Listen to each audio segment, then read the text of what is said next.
Sandwiched between two off days was the two-game series against the Oakland Athletics. First game, boy, was Matt Latos good. Second game, Homer Bailey, 5 1/3, but he gets the win.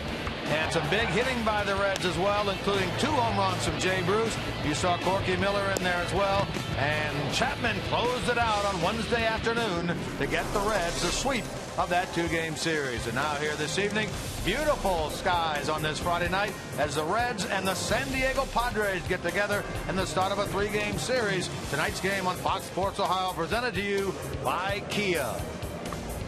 And a pleasant good evening and welcome to Reds baseball. Jim Kelch along with Chris Welsh. Opening game of a 3-game series between the Reds and their National League West Division opponent, the San Diego Padres, with the 2 wins by the Reds over Oakland. The Reds now stand at 3-2 thus far during this homestand. Chris, game 1 of this series in terms of pitching will go for the Reds. The right-hander on the mound for Cincinnati. Well, let's start with Andrew Cashner. How about that? How about the hard-throwing Andrew Cashner from San Diego? This guy has reached 100 miles an hour with his fastball. He was a closer in college. They're trying to convert him into a full-time starter, and lately he's been very good. Look at the stats. 3-0 record, an earned run average very good. He's a guy with a very good changeup and a very good fastball. A slider is still a work in progress for him, but the Reds have a real challenge today with an arm like Andrew Cashner's. Now Bronson Arroyo, he's going for his 10th win of the year. This is his 3rd attempt at that. Well, it is. I mean, he struggled the last couple of times out, but he's over the course of the year. He's been much better here at Great American Ballpark than he has been previously, and when he gets out of town.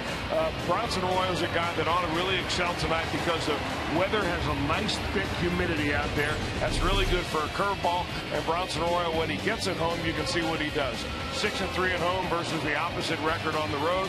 His earned run average is better at home. His strikeouts are more at home, and maybe a little home cooking after he has been on the road the last couple of times will be just what he needs to come back here to Great American Ballpark and put a win on the board. Well, he has not faced him this year, but he defeated him 2 times last year. Meanwhile, Jay Bruce, we all know how well he is at hitting the ball out of the ballpark. But what about that other aspect of this game? That great arm from right field. We'll take a look at it when we come back.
It may not be reproduced or retransmitted in any form, and the accounts and descriptions of this game may not be disseminated without the express written consent of the Cincinnati Reds. Day off yesterday, and now back at it tonight. A 3-game weekend series against the San Diego Padres. And as you can see, beautiful blue skies overhead. Let's take a more in-depth look at the weather for tonight's game, brought to you by your Tri-State Orthopedics. Here's Tim Hedrick from WKRC, Channel 12. I think we're mainly dry as the game starts tonight. Late in the game, you could see a shower or thunderstorm from a disturbance headed our way from the southwest. Mid-August reminds me playing fast pitch tennis ball against Michael Harris's garage. Me and Keith Socklavin against Doug Socklavin and Michael Harris. I'd wait for that slow lefty curve and then right out onto Palmer Avenue. Game over, Doug Socklavin. I'm not competitive, not in the least bit. Enjoy the game on Fox Sports Ohio. All right, Tim has got it going tonight. All right, let's talk Jay Bruce. He can hit the ball out of the ballpark. He did it in both games of the series against Oakland. But how about that lower line right there, Chris? Well, it's not very often that you see an outfielder with more assists recently than you do home runs, but he's got 9 outfield assists. That puts him 3rd in the National League. His home run total puts him 5th in the National League. So he's doing it on both sides of the baseball, on defense and on offense. But since July the 8th, here's the numbers that we were referring to. 7 outfield assists, 6 home runs. But when he hits his home runs, boy, they are very important. 4 of those have had go-ahead runs batted in. And Jay Bruce, he's the kind of player when he gets hot, he can carry a ball club. All right, the Reds have won 2 in a row against the Oakland Athletics. They try to keep it going here tonight against the San Diego Padres.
And we are back here at Great American Ballpark on this beautiful Friday night. Bronson Arroyo working against Will Venable as we get started a full minute early in the first game of this 3-game series. And Venable now at 1 ball and 1 strike. He starts the game at .251 with 13 homers, 35 runs batted in.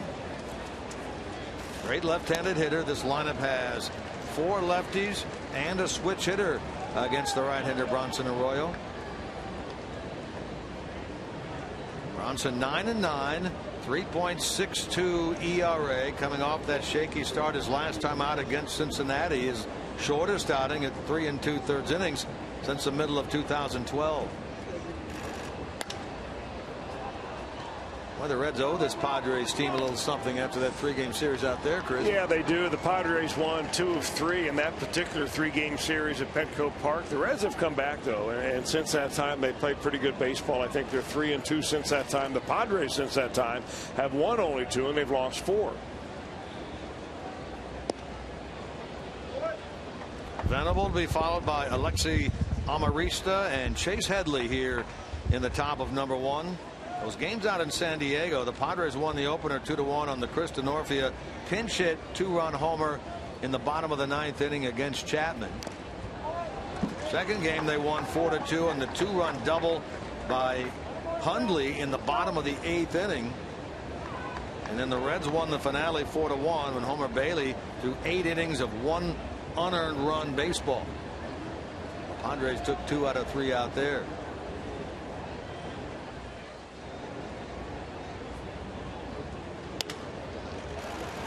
Otto with that, he will feed on to Arroyo, and a good start for the Reds and Arroyo. Let's take a look at the Padres starting lineup. Bud Black, the skipper of this team. You have Will Venable, Alexi Amarista, and Chase Headley at the top. Yonder Alonso, Jed Jerko, Mark Kotze, the middle 3, and then Logan Forsythe, Nick Hundley, and Andrew Kashner. The leadoff man retired. Here's Alexi Amarista. Padres coming off like the Reds, an off day yesterday. They played last on Sunday, lost 10-3 at home against the Baltimore Orioles. In fact, they lost both of those games against Baltimore at home to close out a 4-4 homestand. They're in somewhat of an offensive slump right now. The Padres are. They only scored 4 runs total in those 2 games against the Baltimore Orioles. So Buddy Black is worried about where those runs are going to come from. Noticeable absence from this San Diego club is the only player that was an all-star for them. Everett Cabrera, their shortstop, was one of the 13 players suspended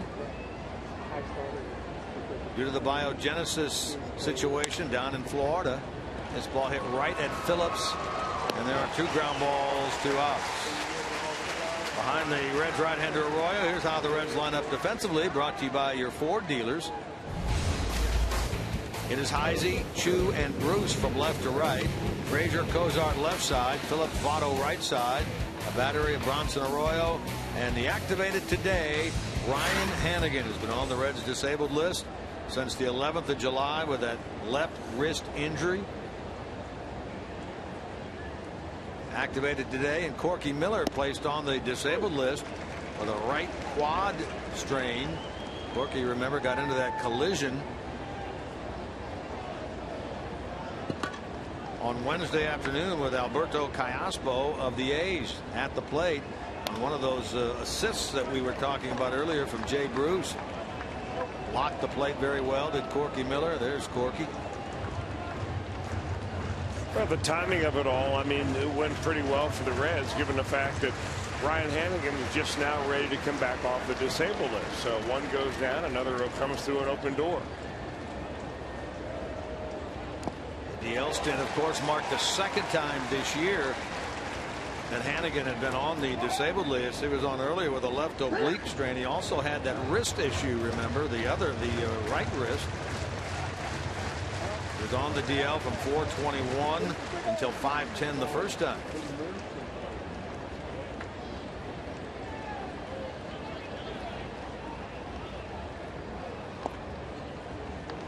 Here's what happened to Corky the other day in that game. It was the 6th inning against the Oakland A's.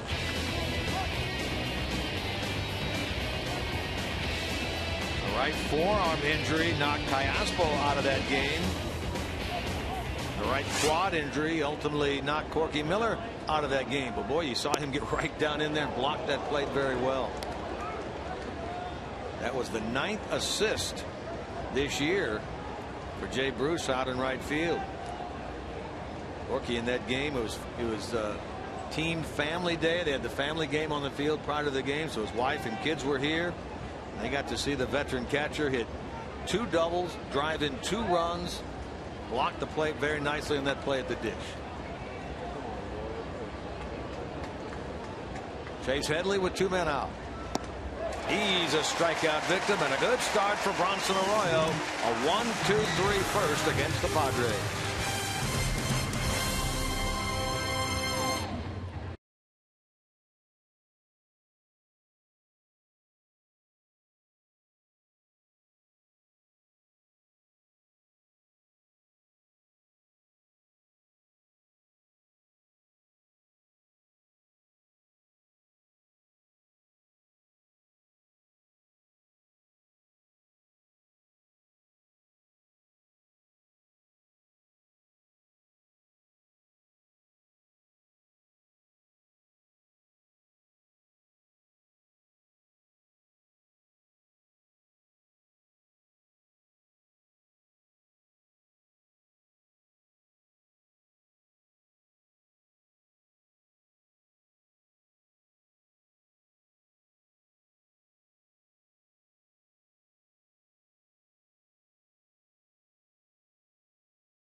Ohio is brought to you by the Ford F-Series trucks, the best-selling truck in America 36 straight years. By Cincinnati USA Regional Tourism Network. Book your stay at CincinnatiUSA.com. And by Skyline Chili. Feeling good. It's Skyline time. Dusty Baker puts forth this lineup on this Friday night, August the 9th. Shin-Soo Choo, Todd Frazier batting in the 2 spot for the second straight game. Then Joey Votto, Brandon Phillips, Jay Bruce, and Chris Heisey. Followed up in the bottom 3 by Zach Cozart. The return of Ryan Hanigan and the right-hander Bronson Arroyo. And they will face this right-hander, Andrew Cashner. Having only 19 starts on the year, Cashner started the season a little bit late, had an injury coming into spring training. But, man, when he gets going, he can really get it going. He's had a fastball timed as high as 100 miles an hour in his major league career. A former closer at college. That was at Texas Christian University. He's now being converted into a starter. And he had a very good outing his last time out. That was against the New York Yankees. He went 7 innings of 2-run baseball. And in that ball game, Cashner really began to use his changeup a lot more and very effectively. So that's a pitch the Reds will be looking for tonight. Well, he's won 8. He's lost 5. He's won 3 consecutive starts, the last being the one Chris talked about against the Yankees. And he faces the Reds as a starter for the first time in his career. And he gets Choo to lead it off. Hitting .283 with 15 homers and 35 runs batted in. A nice series against Oakland. Going 3 for 7. Toward left field, Kotze to his right. And the leadoff man retired. Defensively for San Diego, they will line up like this. Brought to you by your Ford dealers. Kotze just made the catch. Amarista in center, Venable in right. Headley at third, Forsythe the shortstop. Jerko at second, Alonso, the former Red, at first for the battery of Andrew Cashner and Nick Hundley. Here's Todd Frazier. Moved up on Wednesday to the number 2 spot. Dusty said we've tried a lot of different things with him. Let's try the 2-hole in front of Votto and see if that may work out in terms of him getting some better pitches to see. Trying to break out of what has turned out to be a terrible drought for him. He's now 0 for his last 31. Starts the game at .233 with 10 home runs. 49 batted in. Hammers it. The streak is over. That ball will go by Kotze and to the wall. Frazier will get himself a double with a nice slide into second base. Boy, he's got to be happy out there. No more of the over. Frazier gets his 22nd double. That sounded good off the bat, too. 2-0 count, gets a low fastball, and Todd Frazier likes it just about right there. and he drops the hammer on her. Munchin's Furniture slow-mo replay right there. That ball goes all the way to the left field wall before Mark Kotze is able to retrieve it, and the Reds have something going here with one out. A runner in scoring position for Joey Votto.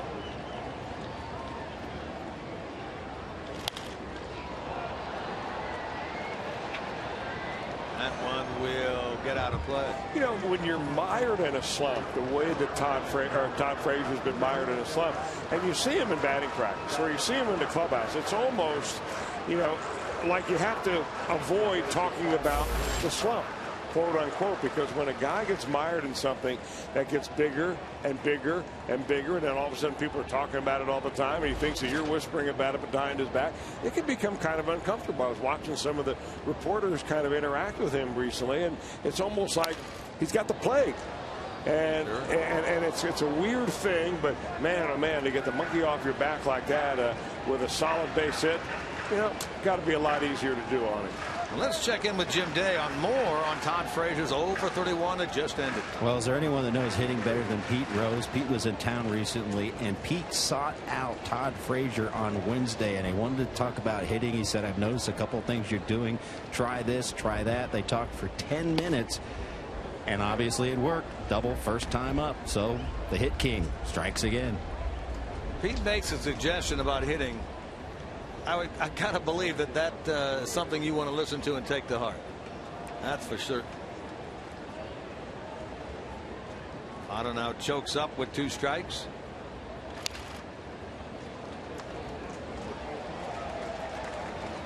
Joey comes in 4th in the league in hitting at .324.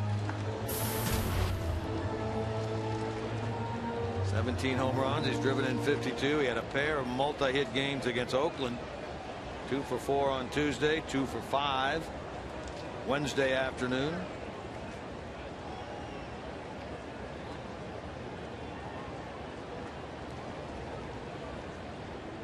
RBI chance for the Reds first baseman right here. Now there's the changeup outside. He goes 2-2. You can pretty much bet the farm that here comes a fastball. Cashner's not exactly a finesse pitcher, and he's not going to try to fool you all that much. He's got to be able to get his fastball over and then work his changeup in, but he knows Votto choking up is waiting for that heater. Changeup again. I just lost the farm. Again.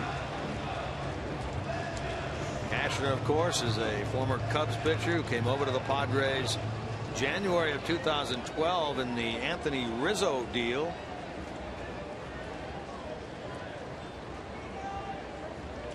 Made 5 starts at the end of last year. Started out of the bullpen this year, but back into the rotation now. Up the middle by Votto. That's going to be a hit and a run batted in as Frazier touches the plate. And an early lead for the Reds of 1-0 as Votto comes through with his 53rd run batted in. Now maybe Joey Votto taking some Pete Rose advice too, because Pete always said when all else fails, hit it back through the middle. And he goes right by the pitcher Andrew Cashner and drives a run in, and the Reds take an early lead. 4th RBI of the homestand for Joey Votto. Now hitting 7 in a row. 15 of his last 17, and he's now reached base in 48 of his last 49 games. Remember, he had that 38 game streak ended out in San Diego where he'd reached base in 38 straight. Now reaching another 10 in a row. So here's Brandon Phillips. Brandon comes in at 3rd in the league and run batted in with 84 to go along with his .261 average and 13 home runs. Paul Goldschmidt, the first in the NL to reach 90 RBIs. Then the Cardinals' Alan Craig, and then it's Brandon Phillips with 84.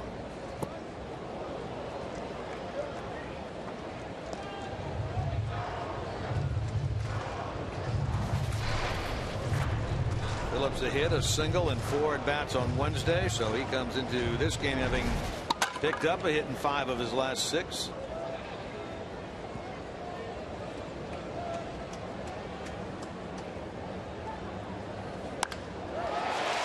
Another solidly stroked ball. This one into center field by Brandon Phillips will move Votto up to second. Well, at after the fly ball out by Chu. 3 straight hits by the Reds. Brandon really staying right on this pitch, but you look at the location of it. I mean, thigh high center cut. That's a good hitting spot right there. But when you're throwing it in the mid-90s, you've got to get the bat on it. So the Reds have gotten off to a nice start here already. They've set the table for Jay Bruce. Well, we talked earlier in the open about how well Bronson has pitched at home versus on the road. You can say the same thing about Cashner reversed. He's been very good at home, but boy, his road numbers, particularly his ERA, leave a little bit to be desired. Upwards of 5. Jay takes strike 1. Homered in both games of the series against Oakland. Now has 24 long ones, 78 RBIs. He's right behind his teammate Phillips in 4th in runs batted in.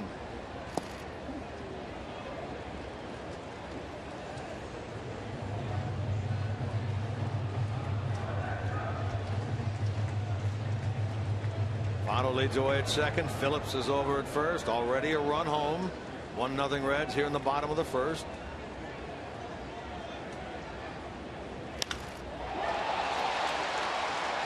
Hit well by Bruce. This one will be near the wall. Amarista will make the catch. Both runners will tag. Both move up. Votto over to third. Phillips down to second. Bruce gave it a pretty good ride. It just did stay in the ballpark. Boy, picked the deep part of the ballpark. There's Amarista, the center fielder, right against the wall to make the catch. He thrilled the crowd here. And a big crowd here on a Friday night it is. Now Chris Heisey will have an opportunity, as both runners did indeed move up. I think this is a very nice first inning. .216 average with 5 home runs and 13 batted in for Heisey, but it's been a while since he's driven in a run. He's only had 1 RBI since the 20th of July. Great opportunity for him right here.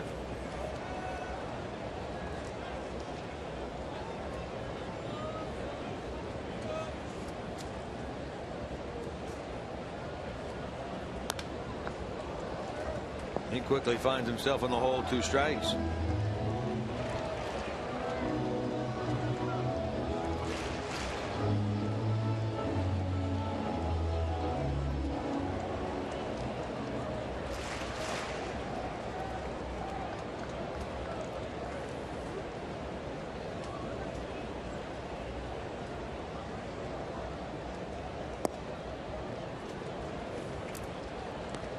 Home plate umpire there is Adam Hamari. Rob Drake is at first. Joe West is the crew chief. He's out at second. Sam Holbrook at third. And there's Bud Black in his 7th year as the manager of this San Diego club. Right by Mark Berry, the Reds' third base coach.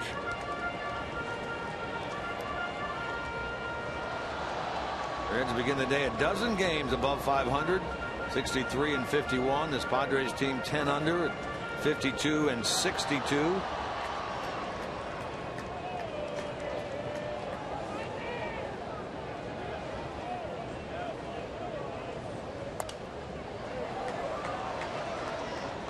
Heisey battling here against the 26-year-old Cashner, product of Texas Christian University down in Fort Worth. Former first-round pick by the Cubs back in 2008.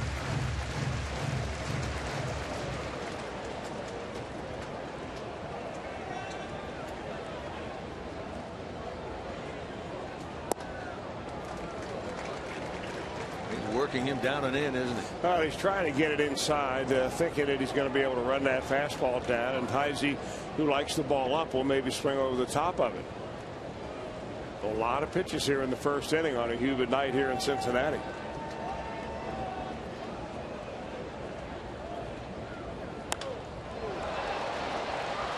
Amarista driven back near the bullpen, but he gets there to haul it in. 2 pretty good drives by the Reds, 1 by Bruce, 1 by Heisey, both caught by Amarista.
Conference Center here at Great American Ballpark. Let the Reds give new meaning to your company's breakout session. For more information, call the Reds Special Events Department. That number 513-765-7065. 1-0 Reds after 1. Bronson Arroyo, 1-2-3 first. Goes to work here in the top of number 2. He gets the former Red Yonder Alonso. Then Jed Jerko, then Mark Kotze. 4, 5, and 6 in Bud Black's scheme of things here tonight. Bronson Arroyo 7 times has had double-figure win seasons. Trying to make it number 8 if he can get the victory here tonight. He comes in at 9-9 with an ERA of 3.62. You know, it's still early yet, but it seems to me that the Padres game plan seems to be very similar to what the Cardinals did to Bronson Arroyo his last start, and they got him pretty good. That was a 13-3 loss that Arroyo had, and they're being very patient. They're making him throw a lot of pitches. You know, when Bronson Arroyo throws a baseball, he's only throwing it his fastball tonight 88 miles an hour, so it looks hittable. So hitters have a tendency to chase just about everything he throws, thereby making themselves a lot of easy outs. Tonight looks like the Padres have been told to be patient.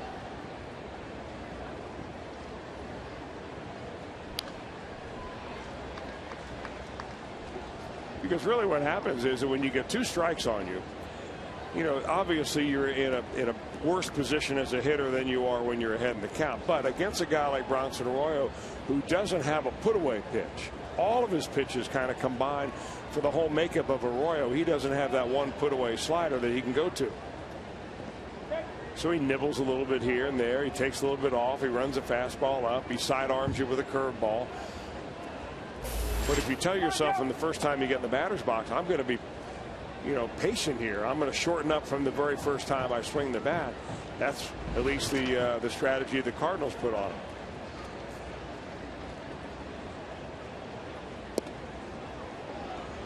Well, Alonso has 1 career hit against his former teammate Arroyo. Now runs the count to 3-2. He's hitting the ball very well as of late. Last 10 games, 395 for Alonso.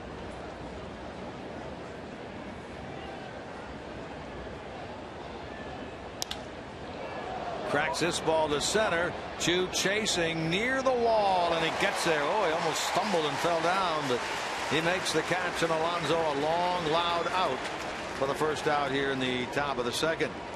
Let's take a look at tonight's Meyer text poll. Which play in your mind is the most exciting? 1, runner thrown out at the plate. 2, inside the park home run. 3, a triple play. Or 4, stealing home plate. Text 1, 2, 3, or 4 to 37664. Normal messaging rates do apply. We'll show you the results a little bit later on. Runner thrown out at the plate, inside the park homer, triple play, stealing home plate. They all are very exciting.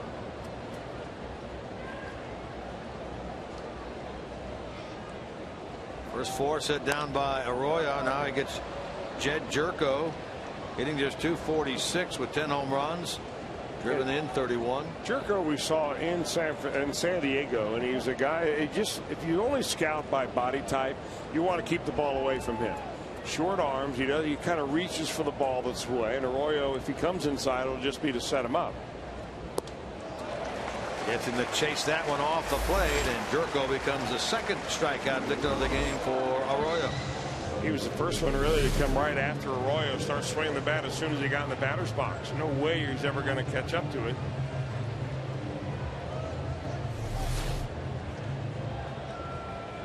Every other hitter in the lineup so far through the first 4 or 5 anyway have at least taken 1 pitch that has gone in and called a ball. So here's Mark Kotze. Veteran player, just .207 in terms of an average with a homer. He's driven in 10. He swings at the first pitch. Into right center, and Chu will track it down. So a second 1-2-3 inning to get this game started for Bronson Arroyo.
Then the Reds need to bring the energy in these next few series. We've talked about how well they have played all year against teams under 500.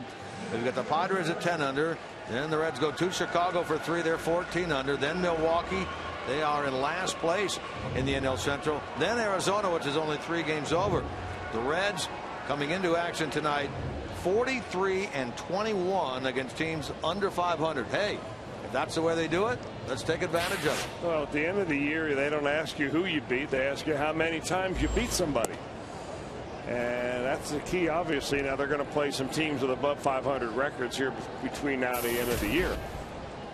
But this team just needs to get on a little bit of a roll and kind of let the momentum build. Pittsburgh playing later tonight at Colorado. The Cardinals are at home also later against the Cubs. Arizona plays later tonight.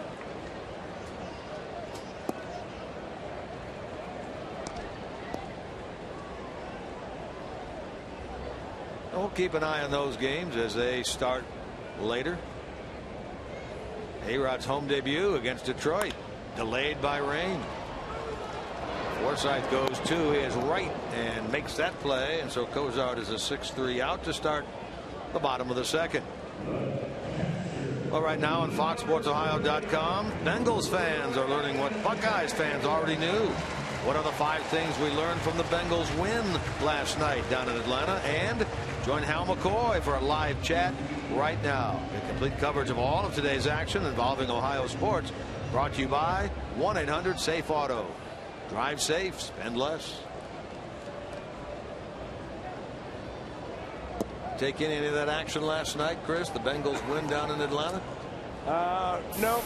I wait for some of the exhibition games a little closer to the season. Okay, fair enough. Plus, I was at Kings Island. You stopped in at the Reds restaurant out there? I did indeed. What a great place they have. The Montgomery Inn Reds Hall of Fame restaurant. Outstanding. Well, congratulations to Marvin Lewis and company on their 34-10 win last night down in Atlanta. Exhibition opener.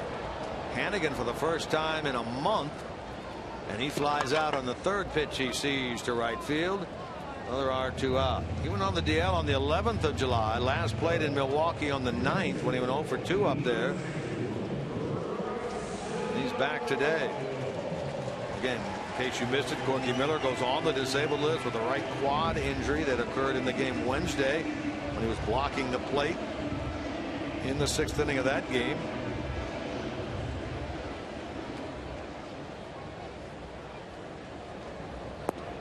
Here's Arroyo with 2 men out.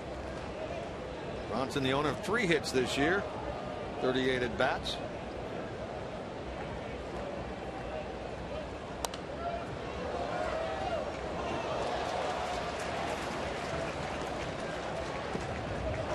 Four straight retired by Cashner since he gave up 3 consecutive hits, which has produced the game's only run thus far. Little flare into right, and that's going to be the 4th hit of the year for Bronson Arroyo. Put bat on ball, and you just never know what may happen.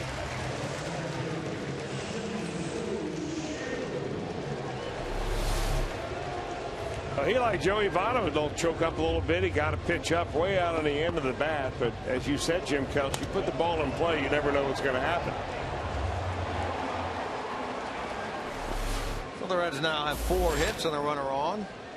Turn things over for Shin-Soo Choo. Started this Reds 1st inning by flying out to left. He's up there now in the 2nd.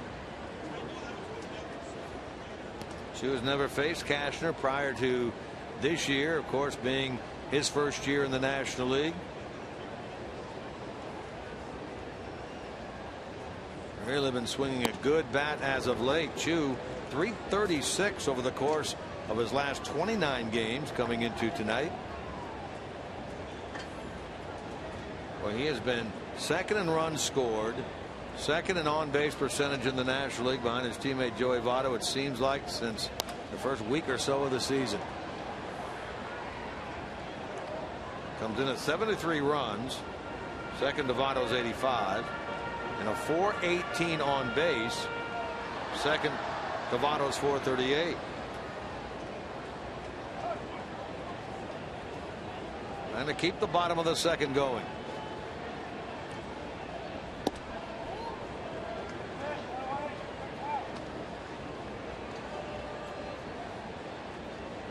This Padres team out for 2 cities, 3 here in Cincinnati. Then they'll go out to Denver and play the Rockies in 3 games out there.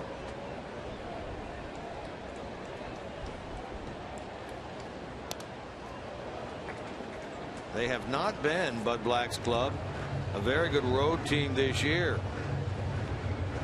31-27 at home, but 21-35 on the road for San Diego. Only a handful of teams have less than 21 wins on the road in the National League.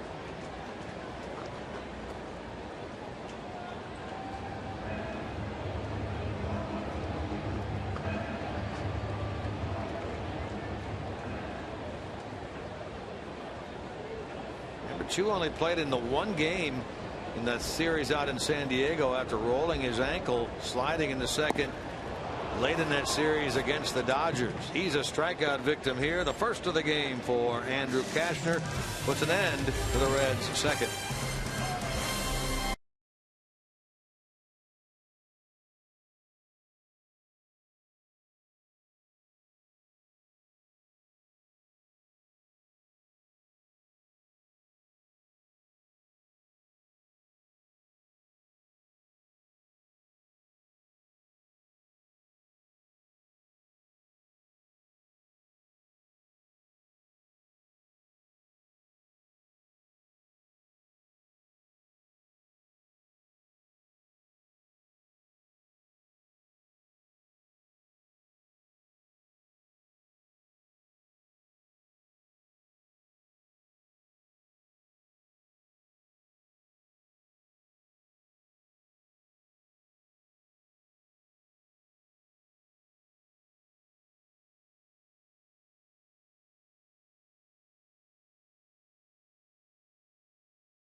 By Elk and Elk, serious lawyers for serious injuries. Call 1-800-ELK-OHIO. Top 3 teams in the National League Central. Cardinals lost last night, so the Reds actually picked up a half game there. They're only 3 behind St. Louis for the top wild card spot. Pittsburgh at Colorado. Cardinals at home against the Cubs later on. That wild card race. Reds are 4 games ahead in the loss column, 4.5 overall, ahead of the D-backs. They'll take on the Mets tonight, so we'll keep an eye particularly on that Pittsburgh and Cardinal games, as they will get underway before we are finished here. The Diamondbacks game it starts at 9:40. Reds right now occupy the 2nd wild card spot. And if everything stayed the way it is right now through the end of the year, the Reds would play in the wild card playoff game against St. Louis in St. Louis.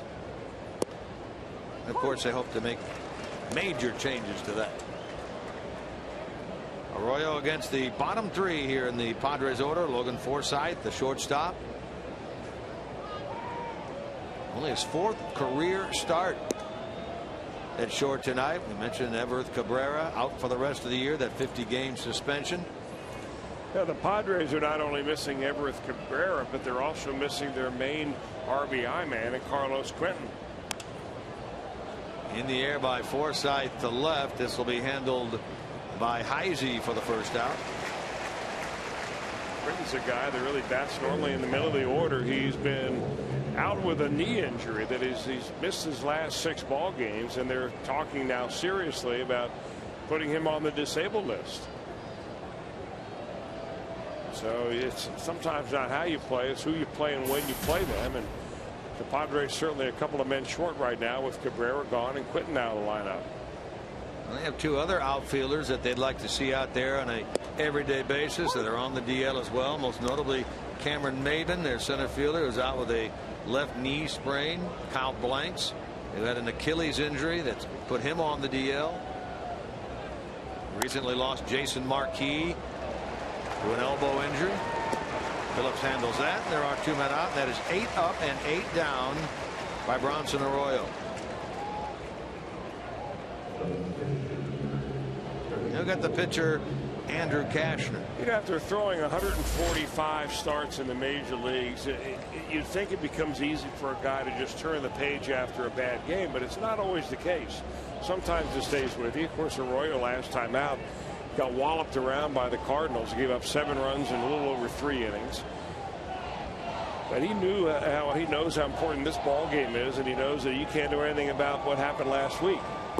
He's pitched very well against the Padres in the last 4 or 5 times he's faced those Padres. That's 3 times out. In fact, the team has won all 3. He has won his last 2. Didn't face them out in San Diego, but did have 2 wins, 2 starts against them a year ago. So he's trying to get back on that track. Arroyo is anyway. That he started on that hard running track when he threw that shutout in San Francisco. Since that time he's 0-2, but he seems to be on the beam tonight. Right down the heart of the plate, he gets his opposite number, he gets his 3rd strikeout, and he is perfect through 3 here tonight.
Buy Toyota. See your Toyota dealer or visit buyatoyota.com. Toyota, let's go places. And by the JTM Food Group. Let's create great dishes together. Sun setting downtown Cincinnati, Fountain Square. Reds up 1-0. They come calling here in the bottom of the 3rd against right-hander Andrew Cashner. Produced a run in the 1st against him. Picked up a hit by Arroyo in the 2nd. Now we'll have 2, 3, 4. That means Frazier, Votto, and Phillips. See what they can muster against Andrew Cashner. Frazier broke that 0 for 31 with a double in the 1st inning. Solidly hit to the wall and left. Steps in against a 6'6" right-hander. Native of Texas, Conroe, Texas. Lives now in Montgomery, Texas.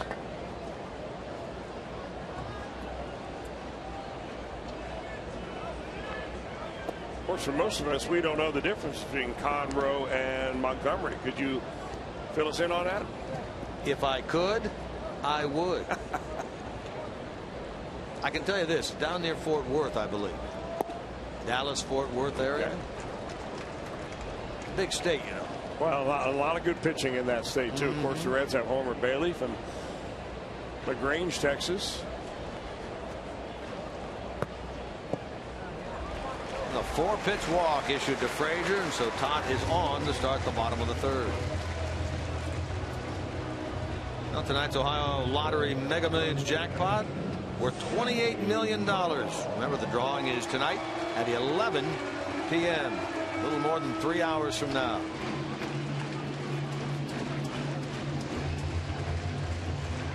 Here's Votto. Choked up, singled in the center, back in the first, drove in a run, his 53rd.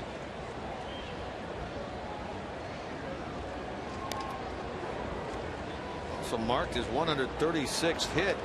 He comes into tonight second only to Gene Segura of Milwaukee in terms of National League hit leaders. Segura with 139. Votto with his 135 at the start of the game, plus 1, now just 3 behind Segura.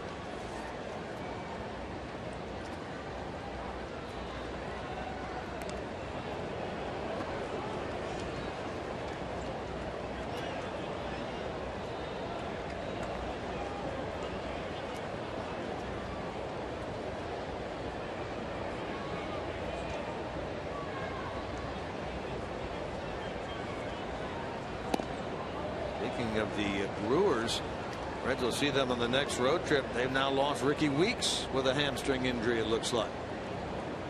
Here's those hit leaders updated with Votto getting a base hit.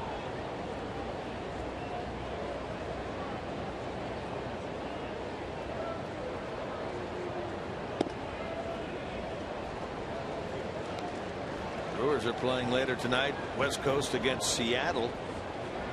Joey and the Reds will be finished or almost finished here by the time they get started.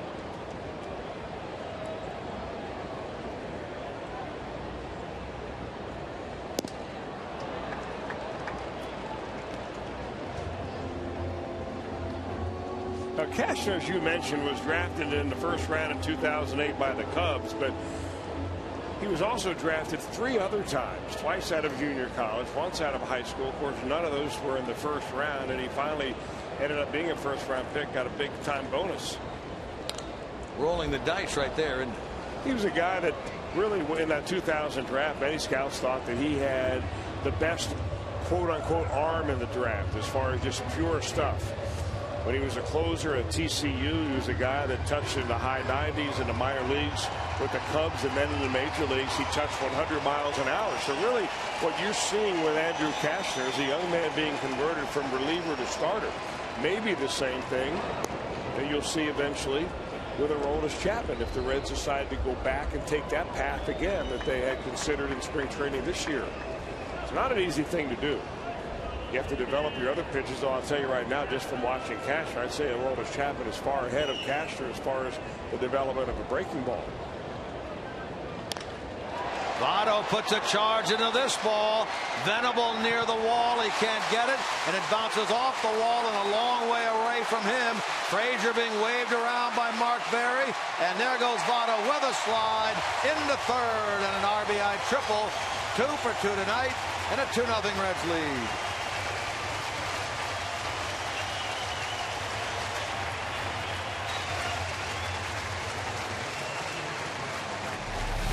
Well, Joey doesn't get too many triples. He got a changeup right here and a little bit on the end of the bat, or else this ball would have been parked way up there in the moon deck.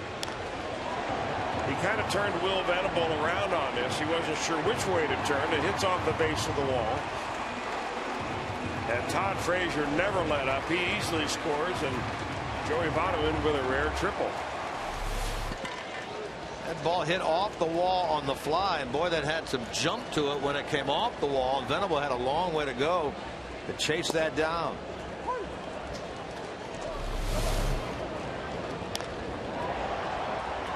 Well, he's not certain it's going out of here, so he's going to run hard the whole way, and he makes his mind up about halfway, and then he picks up the third base coach. And Mark Berry is telling him to come on over here to third base, and he comes in no problem. Well, Phillips will try to get that run in. 2-0 Cincinnati here in the bottom of the third. Ran in a base hit, solidly driven into center his first time.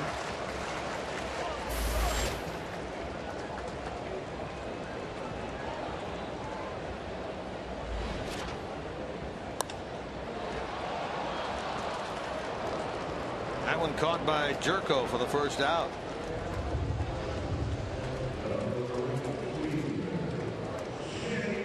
Now Jay Bruce gets the chance with a runner at third and one man gone.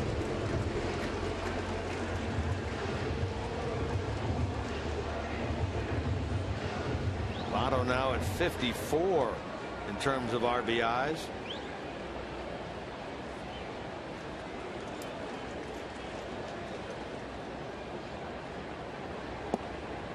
Infield comes in for San Diego. All the way around. Headley, Forsythe, Jerko, and Alonso. Bruce hits the same thing here that he did his last time. That'll get that run home. That deep fly ball into center, caught by Amarista.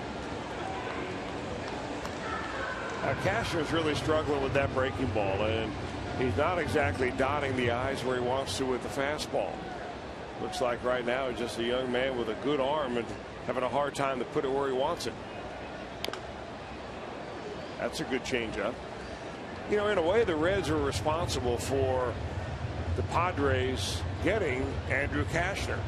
Because had the Reds not made that trade for Matt Latos, the Padres would never have ended up with Yonder Alonso. And by getting Yonder Alonso, they had two first basemen. They couldn't keep Anthony Rizzo and Alonso. Stroked solidly into the right field corner by Bruce. Votto scores. There goes Jay standing in the second. Give him his 79th run batted in. Then a 2-run third, and listen to the fans. They love to chant Bruce. Now he's trying to fool him now with the breaking ball is Cashner, and Bruce is all over that one. Hit very sharply down the right field line. Boy, the Reds have hit some really hard hit balls tonight.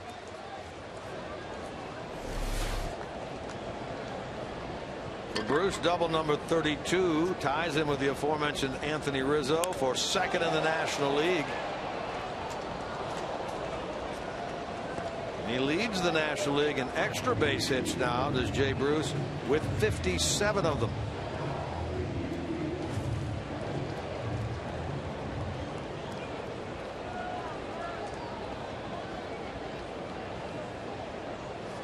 Talked about how well things have gone for Andrew Cashner as of late. 3 straight wins, 3 straight quality starts.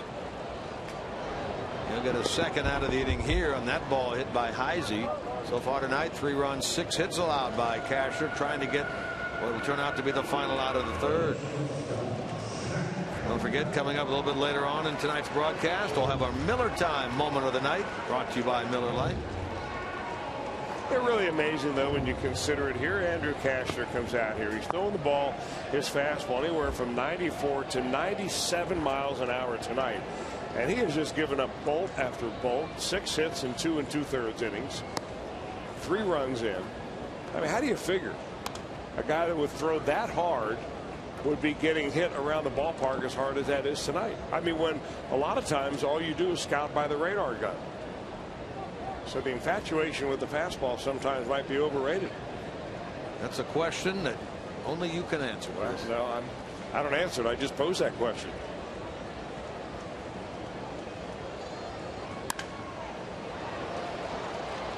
Forsythe will throw out Kozart, putting an end to the bottom of the third. But 2 across, one of them driven in by Jay Bruce, and the Reds up 3-0 through 3.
Another night as we progress into the fourth inning. Who was the last Red to lead the National League in extra base hits? And we were just talking about extra base hits. Jay Bruce leads the National League this year. Who's the last Red to lead the National League in extra base hits prior to this year? And we'll find out a little bit later on. 3 runs, 6 hits Cincinnati, all zeros across for San Diego. Top of the order now as Bronson went through the first 9 without allowing a base runner. He gets Will Venable to lead off the 4th. 9 in a row to start the game marks the second time this year that Arroyo has done that. Did it against St. Louis way back in April in the second start of the season. Venable bounced out. First baseman Votto to the pitcher Arroyo covering to get this game started. Starts the game at 251, but since the All-Star break has really been swinging a good bat for Bud Black's club at 377. Playing straight away. Is there room for Frazier over near the Padre dugout and right at the rail he handles it. So the leadoff man gone. Hitting the road. Make sure you take Fox Sports Ohio's coverage of the Reds with you this year. MLB.TV is celebrating 11 years. So make sure you catch every Reds out of market game live on more than 350 mobile and connected devices. Visit Reds.com to order. Get all the details. MLB.TV. Baseball everywhere. Here's Alexi Amarista. Making his 3rd straight start in center field for this Padres club. Talked about the injuries that they have sustained. Amarista making the start tonight, his 40th out there. Kristen Orphy has made a goodly number of starts in center, as has Will Venable. I'd love to see Cameron Maben out there, but Maben's only started 14 games this year due to the injuries that he has undergone, most notably a left knee sprain, which has him currently on the disabled list.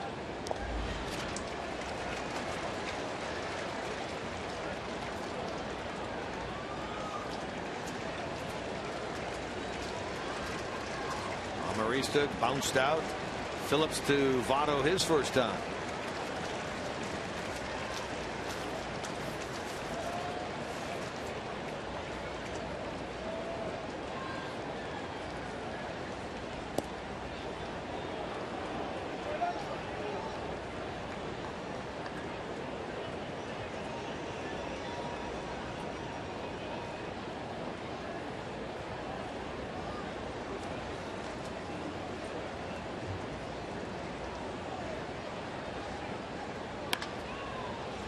And he'll hit it right at Phillips this time as well. He'll be thrown out 4-3. So 2 up, 2 down here in inning number 4.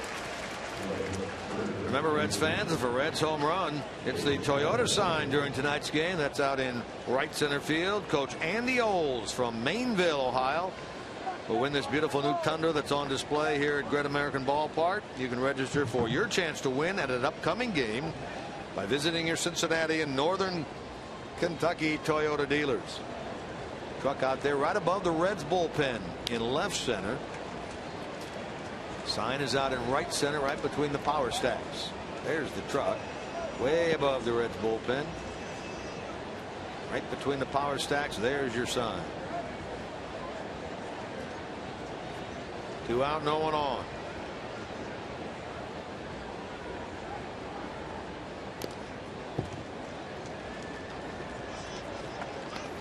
To be impatient in the first inning, maybe even the first couple of batters in the second inning. The Padres now are being a little more aggressive up there, and consequently Bronson Arroyo is throwing more strikes early in the count.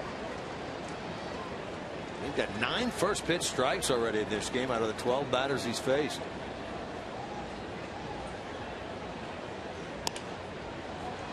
Phillips diving, and he can't quite come up with it. He's upset with himself that he didn't stop that ball. So there's your first Padre base runner, a 2-out single by Headley.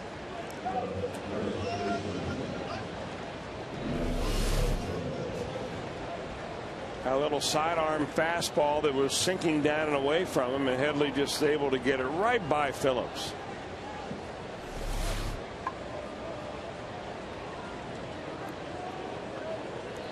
Ran a little upset with himself, thought he should have had that. Most guys don't even get near that ball. So we'll see Arroyo work from the stretch for the first time in this game. He'll get Yonder Alonso. You know, with Ryan Hanigan back there catching Bronson for the first time in more than a month. I mean, Bronson must be thinking, together again with Ryan Hanigan. Wait a minute. That has a familiar ring to it coming out of your... I mean, these guys have been like personal battery mates for such a long time. And when you miss a guy like that, even though he pitched very good baseball with Devin Mesoraco behind the plate, Mesoraco caught him a very good game in Atlanta, 7 innings of 1-run ball. He caught that shutout that he pitched in San Francisco. A good game he pitched in Los Angeles. But I'm sure he's happy to have Hanigan back behind the dish.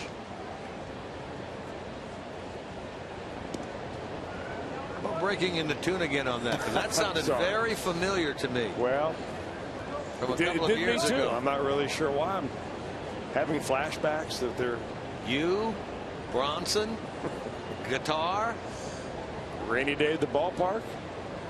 Big old plate of burgers, right? Better believe it.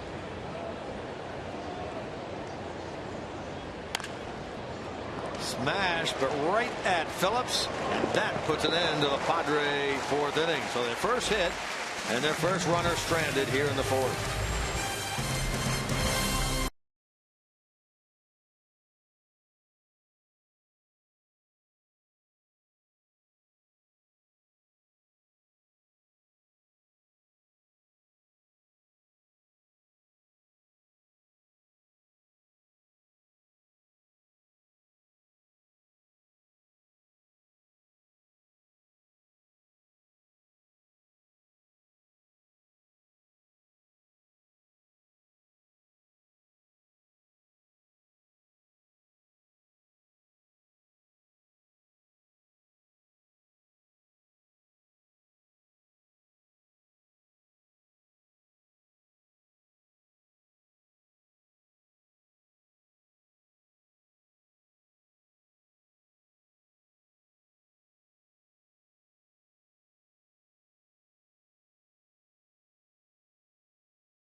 Especially, you know, I just want to help these guys any way I can, help this team get going. You know, 1-2 from the A's there. We got a chance here to make a run, and you know, I think that's the direction everyone's going.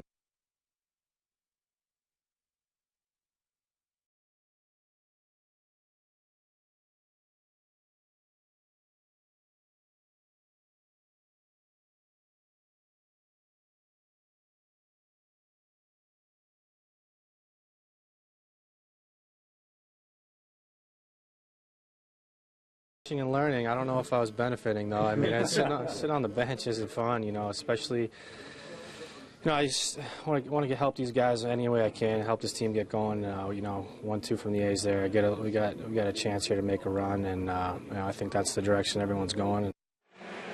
That's Ryan Hanigan prior to the game tonight. He was most recently on the DL just shy of a month, and in fact he last played, as we talked about earlier, on July the 9th, so 1 month since he last played in a game. And he said, I don't know how much I learned from sitting on the bench. He didn't like it, but in the end it really may have helped this team because of the development of Devin Mesoraco.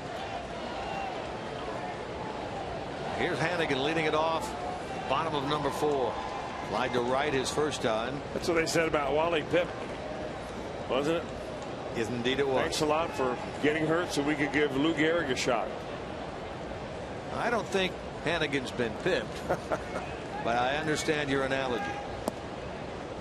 This was the last thing to come back for Hanigan. He had no problems throwing. He had no problems catching a ball, but with swinging the bat, that was the last hurdle he needed to overcome.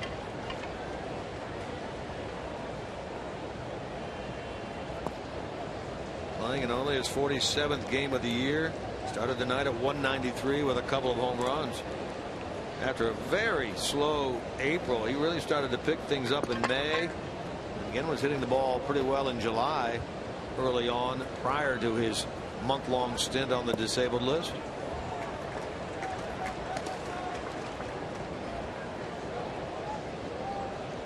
He'll get a look here at a 3-1 pitch.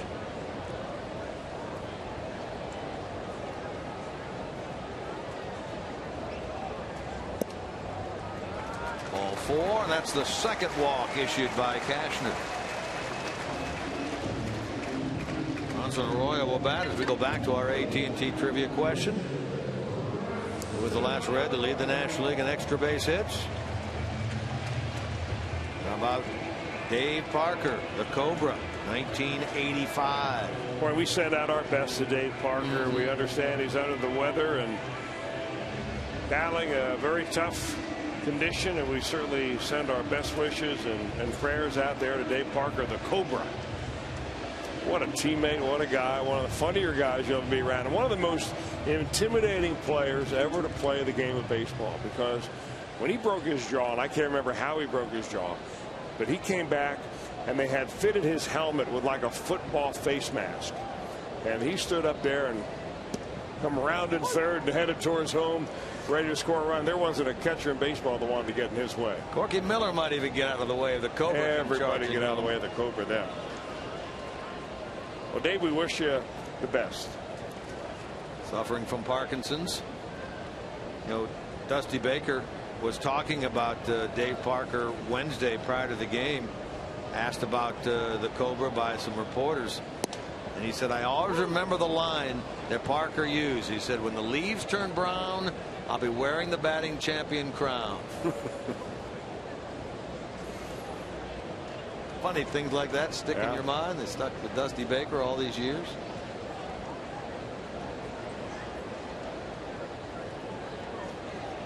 Arroyo trying to move Hanigan along. He has 10 sacrifices this year. This won't be the 11th as he pops that ball up, and it's handled by Alonso.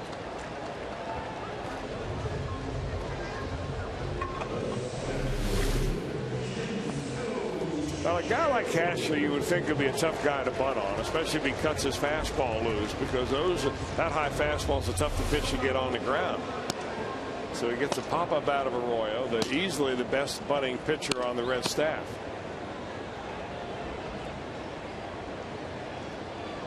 Now the big right-hander will deal with Chu. Slide out. He has struck out. He's 0 for 2. Hanigan being held over there by Alonso at first.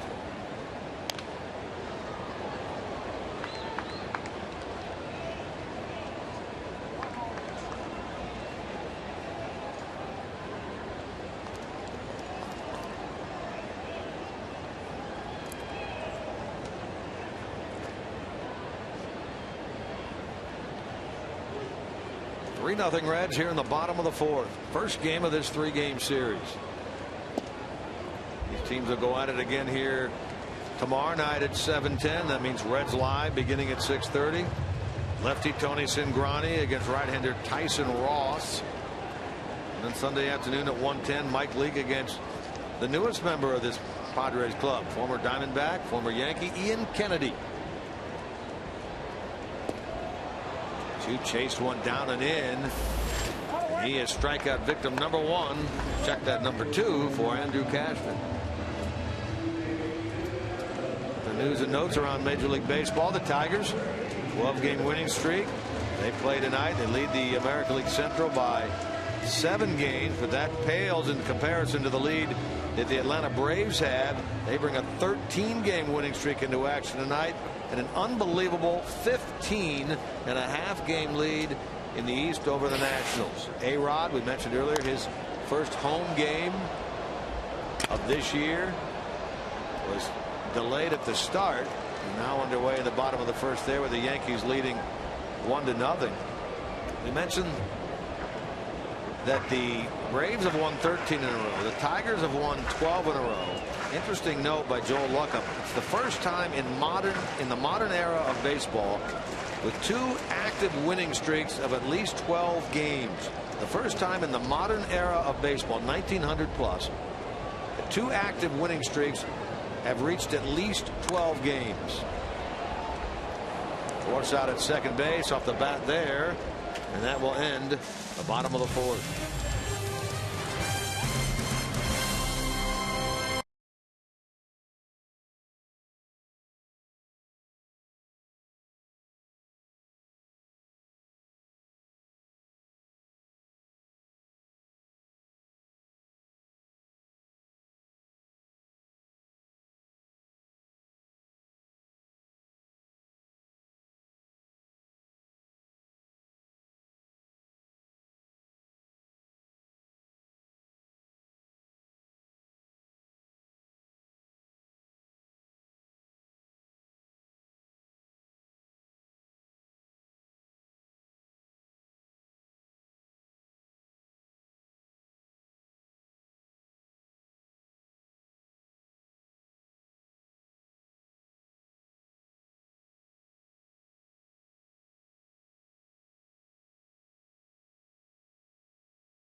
Reds Padres game on Fox Sports Ohio, presented to you by Kia.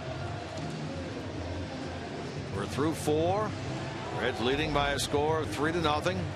1 in the first, 2 more in the third. Looking to advance their winning streak, which sits now at a -2.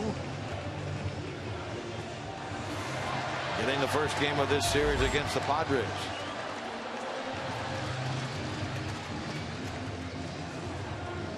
The Reds and Fox Sports Ohio like to send out a happy birthday wish tonight to Frances Roush from Canal, Winchester, Ohio, who is celebrating her 90th birthday today. Happy birthday, Frances. Happy birthday indeed. August the 9th. What a great day it is. You know, yesterday, Roger Federer, the great Roger Federer, the all-time leader in Grand Slam wins in the tennis world, celebrated his 32nd, so we wish him a belated happy birthday by a day. He's in Cincinnati now, getting ready for the Western and Southern Open. That'll begin on Sunday. We were going to be in town. You know I'd be out there for that. I know you'd be out there collecting autographs and just doing about anything else you could to watch them play. That's old for a tennis player, is it not? 32 years old? Sure is. Yeah. Yeah, once you hit 3-0, all downhill from there. And he's had his struggles as of late. What a class act, though. Off the end of the bat here, Jerko. Phillips will throw him out. A good start to the top of the 5th. Let's see. How about another birthday wish tonight? We'd like to send out a happy birthday greeting to Don Kirsteiner from Hamilton, Ohio. He's celebrating birthday number 90 today. Up in Hamilton, Joe Nuxall country, Jamie Ramsey country. Happy birthday, Don. Lori Cordy down in Louisville, Kentucky, celebrating a birthday today as well. From a player standpoint, Ted Simmons, remember Ted Simba, celebrating a birthday today. Well, let's get back to that Roger Federer birthday. Here he is, 32 years old. All right. Really at the fall, if not the winter, of his tennis career. Acceptable. And Bronson Arroyo now this year, he's 36 years old. He'll be 37 in February, before the next season begins, and he'll be a free agent this year. Okay. And the way he's rolling along right now, there's no reason to think why he couldn't pitch another 3 years, you think? Yeah, I would agree with that. And I'm sure that there's some other ball clubs out there that are thinking the same thing, including the Reds. I hope to, be able to keep him in the fold, so to say. But it's kind of amazing. And, tennis is a big league sport. Baseball, obviously, national pastime. But, if you keep yourself in shape and you develop a style that suits especially pitching that suits you as you get older and older. You can pitch a long time. And look at Arroyo. He's nowhere close to throwing as hard as his 26-year-old counterpart. I mean, he's 10 years older than Andrew Kashner, but he's got these Padres just eating right out of his hands with changeups and curveballs and sidearm changeups, and who knows what he's throwing up there. Well, he has mastered his art, hasn't he? You can't do that in tennis. Well, you do that with your serve. Cut it, slice it, throw it hard, you move it in, you move it out. Belted here by Forsythe. That's going to get the Padres on the board. That's his 5th of the year, and it's a 3-1 game.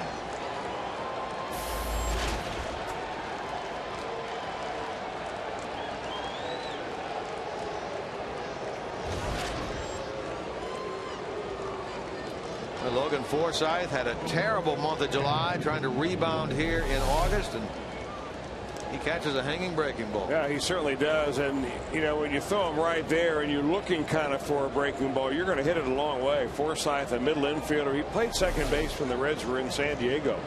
He's now covering shortstop. That's a pretty good swing he put on that baseball.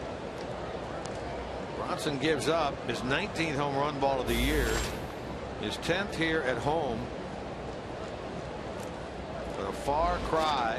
Well, there's a hit batsman of Nick Hundley, so 2 out, nobody on, a home run. Now a batter hit by a pitch. Bronson gave up 10 home run balls in this ballpark last year. That's the 10th he's given up at home this year.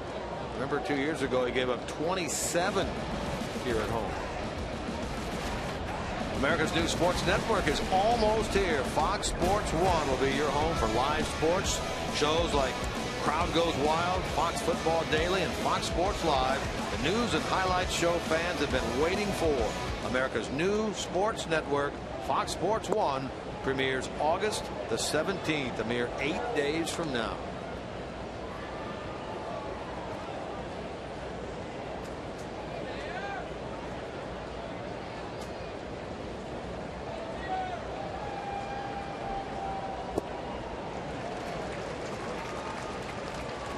Kashner called out on strikes his first time. Arroyo trying to make him the final out of the 5th. Well, he looks so frustrated that he can't hit it with this swing. You talk about swinging down and through the baseball. Tried it again.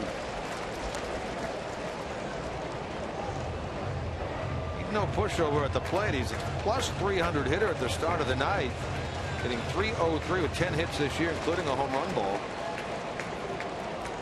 Not seen the likes of Arroyo before. And he waves at that, and that is strikeout number 5 for Bronson Arroyo.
with Reds Live pregame on Fox Sports Ohio. Fox Sports Ohio, your exclusive home of Reds baseball. Reds Live pregame presented by Ray St. Clair Roofing. And then remember, afterwards, Fox Sports Ohio breaks it down for you. The first one is to talk with the manager, Dusty Baker. That's Reds Live postgame, brought to you by King's Honda in the King's Auto Mall. Visit King'sHondaUSA.com. Jim Day, Jeff Pecoro heading up our pre and post game coverage as always. 3-1 Reds, bottom of the 5th. They about hit the Padres 6-2. And they get Votto, Phillips, and Bruce. 3-4-5 here in inning number 5. Each of the three has a hit. Votto, who will lead it off, has a pair. He's 2 for 2. A single and a triple and a pair of RBIs here this evening.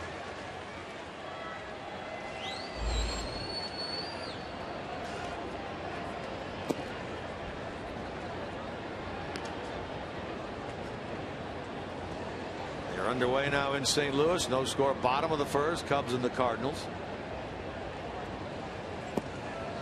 And they're still 15 minutes or so away from starting out at Coors Field. Pirates and the Rockies. Mentioned the Braves. They've won 13 in a row and they lead 5-0 tonight at home over Miami.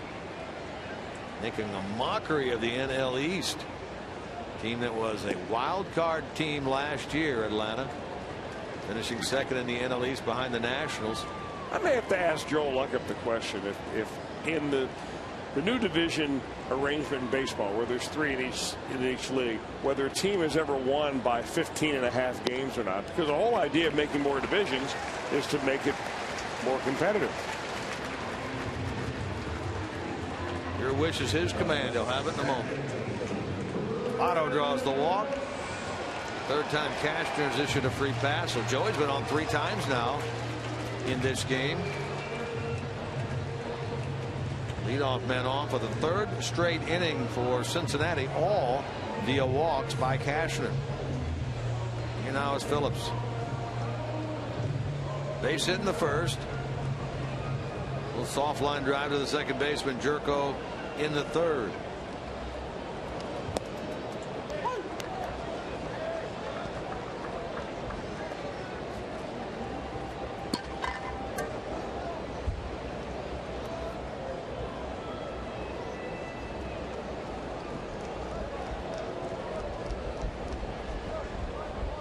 Joe furiously looking it up down to our left. Line drive to center. Phillips hit the heck out of it, but it's caught. Votto has to scamper back. 3 division play began, you remember, in '94. So good stretch of years. 19, 20 this year. 15.5 game lead over Washington, 16.5 over the Mets going into action tonight. Now Washington now is what, 9 games behind the wild card, but 12 in the loss column. It's a long way to come back.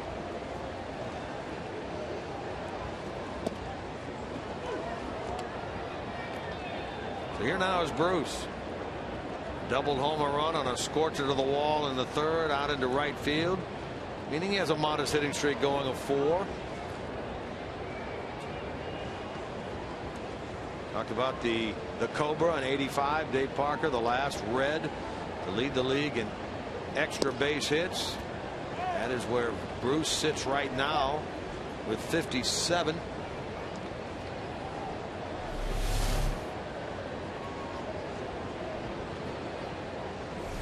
Adam Hamari, the home plate umpire, said no, that just missed inside. 85th pitch from Cashner. Now he's keeping the fastball on Jay Bruce a little bit more than early on. He's a guy that has got a fastball, as we said, that goes at 97 miles an hour. He's touched 100 miles an hour when they use him at relief, mainly with the Cubs. But Jay Bruce hit a slider. That was a pitch he ripped down the right field line for a double.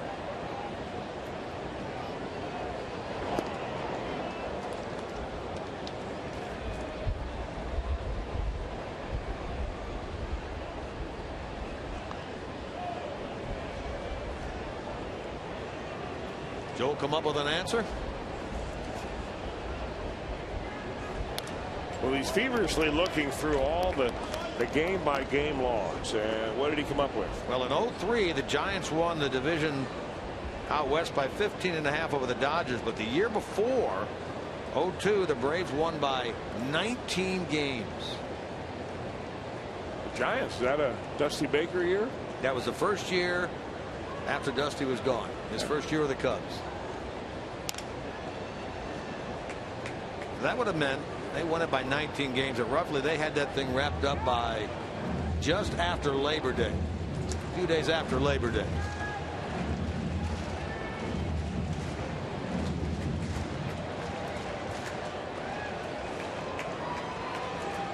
Tim Stauffer, a right-hander, now up and throwing in the San Diego bullpen. Who's battling here against Cashner. Reds lead 3-1, batting in the bottom of the 5th. Yeah, we kind of talked about it a little bit. We touched on it, and I'm not sure how long Cashner's going to be in the ball game. He's up around 90 pitches now. But it's interesting how one guy throws 96 and they seem to center it pretty good. Another guy throws 90 and they don't center it good, although that was a very good pitch right there. The changeup we talked about in the pregame show, and he gets Bruce looking. Let's take a look at this pitch at bat again. Brought to you by Mazda with our pitch-by-pitch, Andrew Cashner and Jay Bruce. We're going to start him out with some fastballs and pretty much keep that heater on him throughout the at-bat. Eventually, when Bruce gets a couple of strikes on him, he battles and he fouls off a few. And eventually it leads now to a changeup that he just freezes Jay Bruce with, and he finally gets his man. Our Mazda pitch-by-pitch. Now this inning left up to Chris Heisey with a runner aboard, a leadoff walk to Votto. He has stayed there as Phillips lined to center, and Jay Bruce took a called third strike. Heisey is flied out, grounded out. He's 0 for 2. 1 for 10 now during this homestand.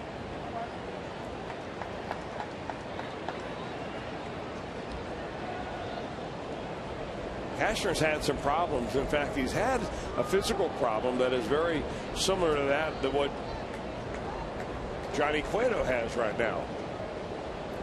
A lat problem, a pulled lat strain.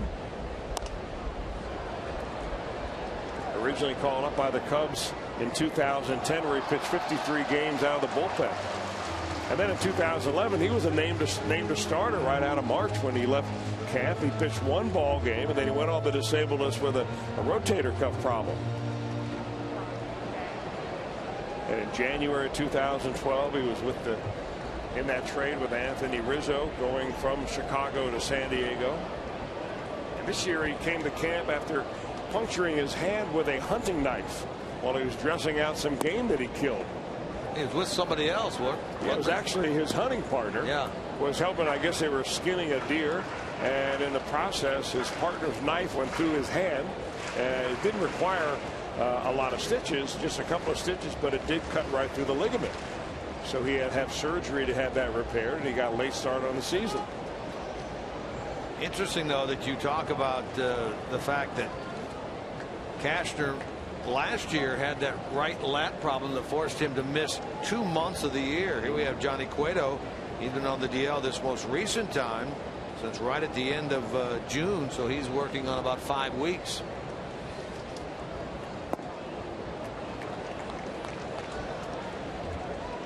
He did come back after that injury last year.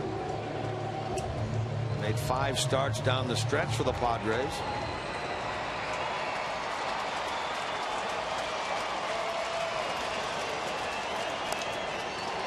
That ball slicing into the alley in right center. That's down for a hit.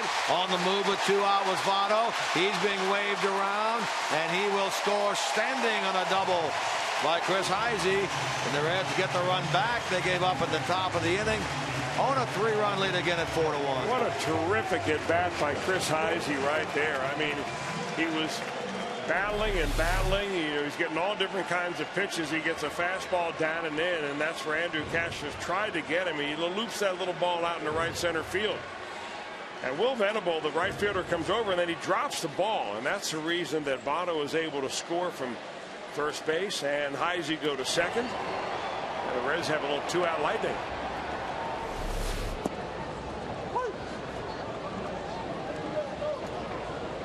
No air charge on the ball on the right field bobble there.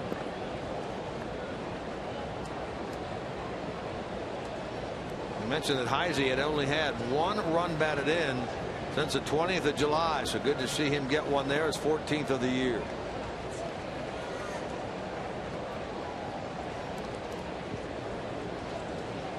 Cozart is twice grounded out.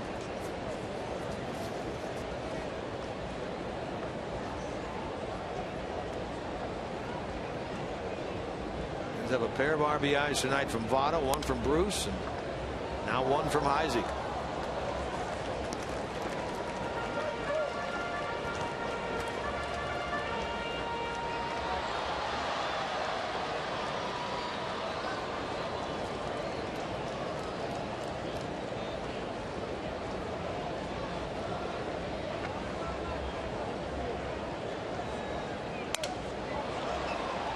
Broken back toward Forsythe, and a high throw, and that'll sail into the camera well beyond the Reds dugout. Heisey will score, and it's 5-1. Chris was at second base and moving on contact with 2 men out, and Forsythe unloads that broken bat softball hit to him. Well, Forsythe unloads because he thought he had less time than he actually did. He charged his ball thinking that maybe Cozart was going to get down the line and beat the throw entirely. So he tried to field it, fire it, and he just cut it loose too high. Air on Forsythe. Second goes Cozart. Heisey scores. No RBI. Unearned run, but a big run nonetheless, and a 5-1 Cincinnati lead here in the bottom of the 5th. Now here's Hanigan. They'll walk him intentionally to get to Arroyo.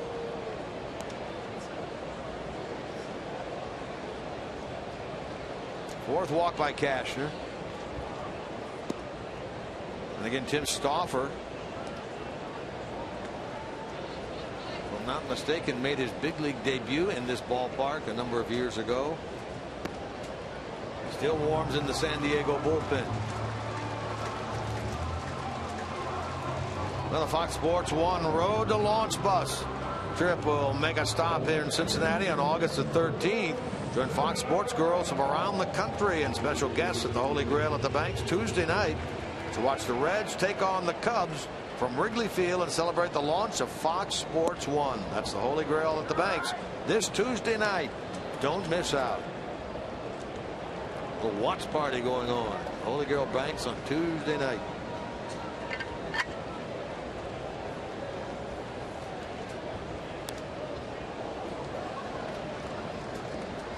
Arroyo has himself a hit in this game, a single into right, bunted and popped up in the 4th.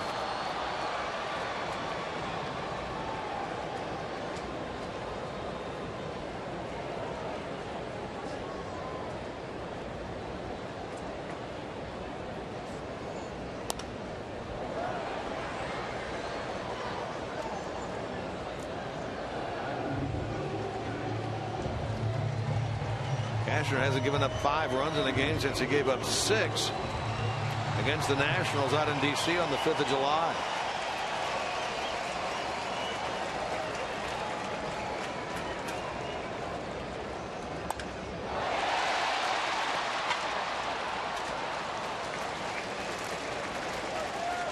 That one caught. The inning comes to an end.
Kentucky Honda dealers. Here's tonight's Honda game summary.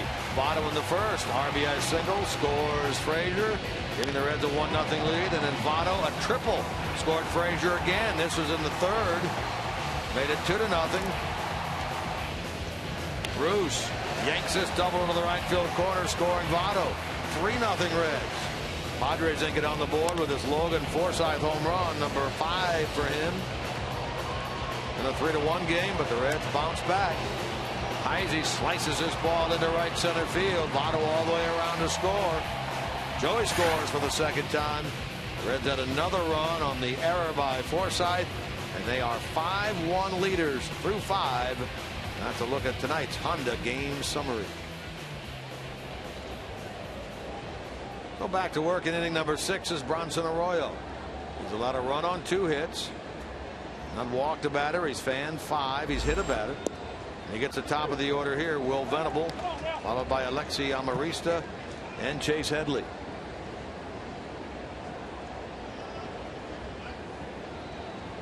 .63 pitches through 5 for Arroyo so far tonight.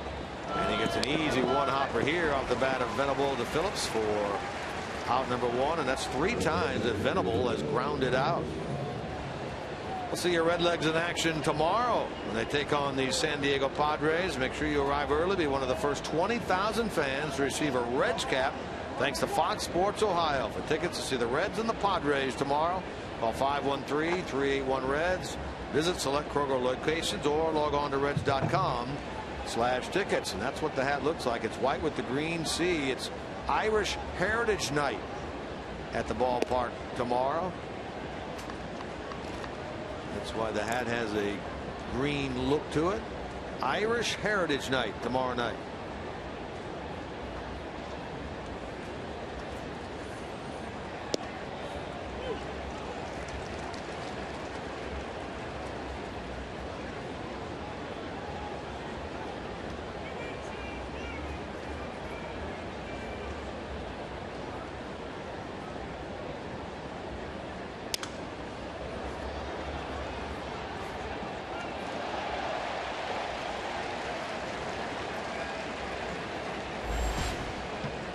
How about tomorrow night, an Irish Heritage Night?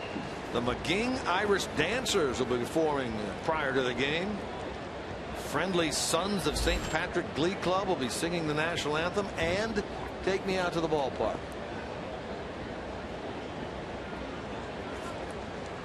Does that mean we need to excuse you for a while? No, I think that we'll be in the spirit, won't we? Bet we will. I wonder if Jack Hanigan might be in the lineup just because. That's the kind of thing that Dusty would do.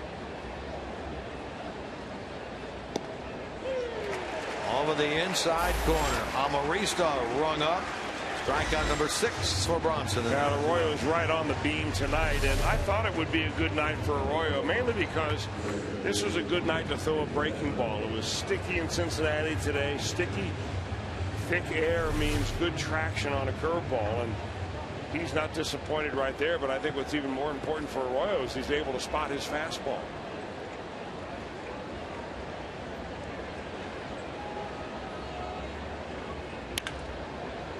Ball ripped into right by Headley. Bruce will slide and cut it off, and he's going to hold Headley to a long single. That's a terrific play by Bruce at the warning track in right field. Telling you, a lot of guys would let that ball go right to the wall. That's going to be our John Murrow hot dog play of the game right there. Look at this hustle by Jay Bruce. You know, one of the reasons why it's so difficult to chart and quantify how good a player is defensively is because you don't get credit for a play like this. There's an outfield assist that outfielders can get credit for when they throw a runner out at a base. But when you hold a double or turn a double into a single the way he did right there, there's no statistical category for it. And so you have to see a guy play a line. You have to see the kind of hustle that he has and how good a jump he gets on a ball and where he cuts a ball off and so on before you appreciate it. And I'm not so sure that there's a better outfielder, a right fielder in the National League than Jay Bruce. Now, correct me if I'm wrong, but don't managers / coaches and players vote for Gold Gloves now? Yes, they do. That's the kind of thing that you'd think would stick in the mind of a Bud Black and some of the Padres players. That kind of play that Bruce made right there. You're right. But of course, if they see players in their own division 18 games as opposed to the 6 or 7 that you play of teams that are outside your division. Good point.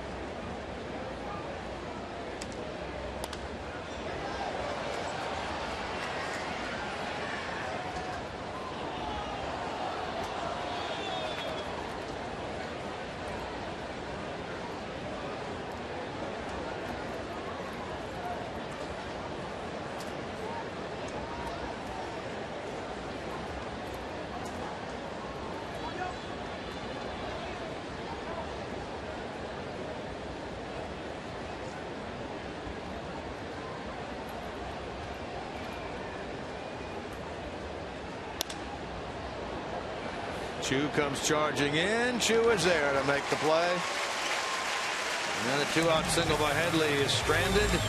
And that's only 3 left in this game by the Padres.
Ohio has been brought to you by Cincinnati Children's Hospital. It's a three-peat. Cincinnati Children's ranks 3rd in the nation in U.S. News and World Report's 2013 Best Children's Hospitals for the 3rd year in a row. And by Chevy. Stop into your Tri-State Chevy dealer today and check out their full line of fuel-efficient vehicles. Sun setting here in the Queen City. Good crowd on hand on this Friday night. Enjoying a 5-1 Reds lead as we play into the bottom of the 6th inning. New pitcher on for San Diego. This is the right-hander Tim Stauffer.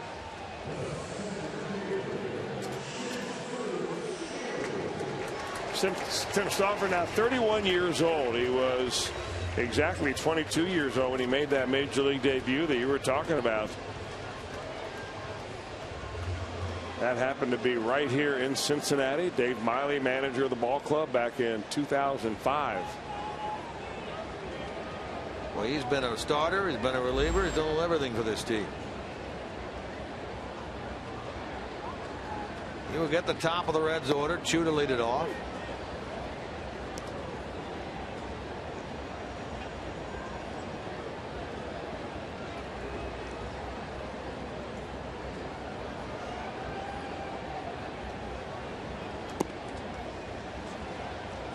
Starter Andrew Kashner goes 5.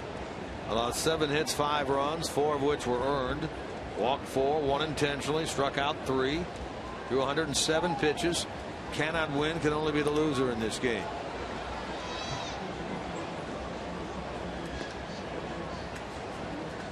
Stauffer takes over. Chu, Frazier, and Votto here in the bottom of the 6th.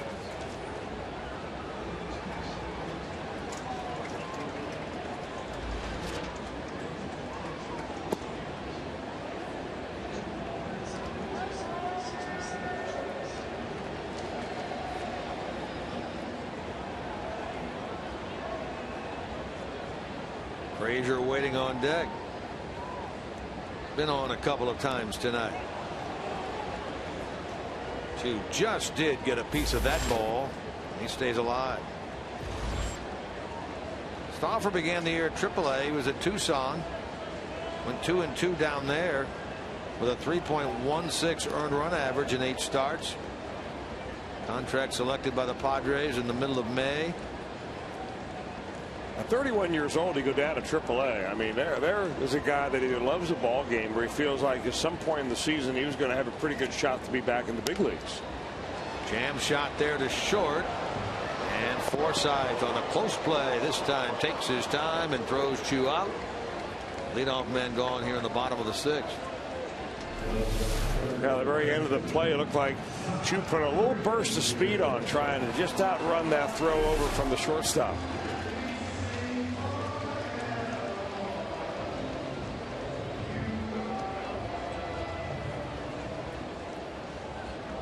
Stauffer, like the guy that he replaced, Andrew Kashner, former #1 draft pick. He was taken in 2003. Now, the University of Richmond, that's the Spiders. That's where Sean Casey went to school.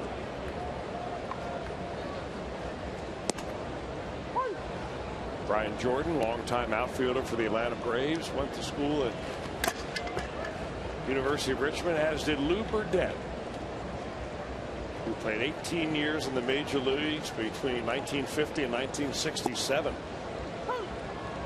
Lou Burdett.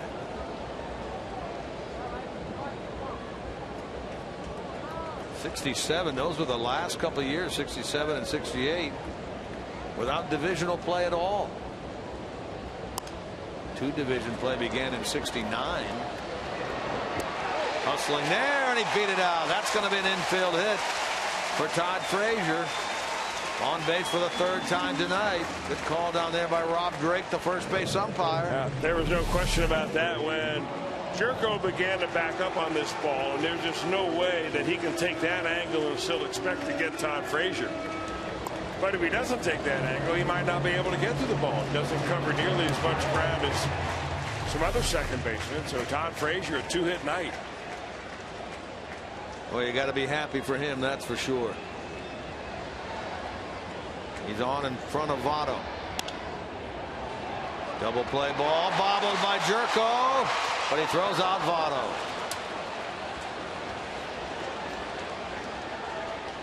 One step to his left. It looked like they had a double play set up. Yeah, it looks like a tailor-made double play, but they will only get one. Took a long time for that play to develop. AL sports fans, this Sunday, shortly after the Reds Live postgame show wraps up, make sure you stay tuned to Fox Sports Ohio. Catch all of the action from the Pro Football Hall of Fame Enshrinement Festival Grand Parade taking place in Canton, Ohio. It is one-of-a-kind celebration, to be sure. That comes up Sunday here on Fox Sports Ohio right after Reds Live postgame.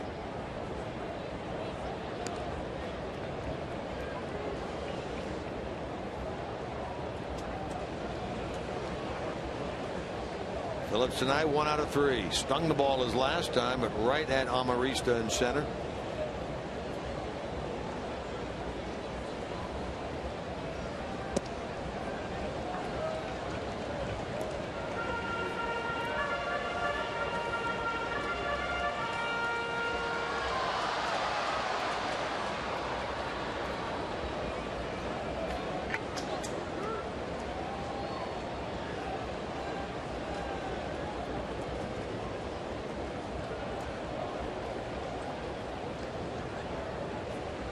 Reds trying to get a hit with a runner in scoring position here.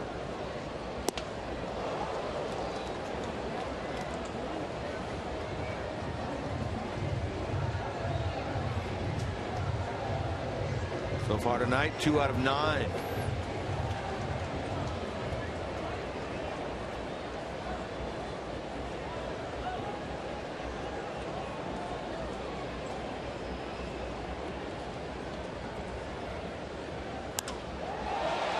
He tattoos that ball into the left field corner and gone. Home run for Phillips.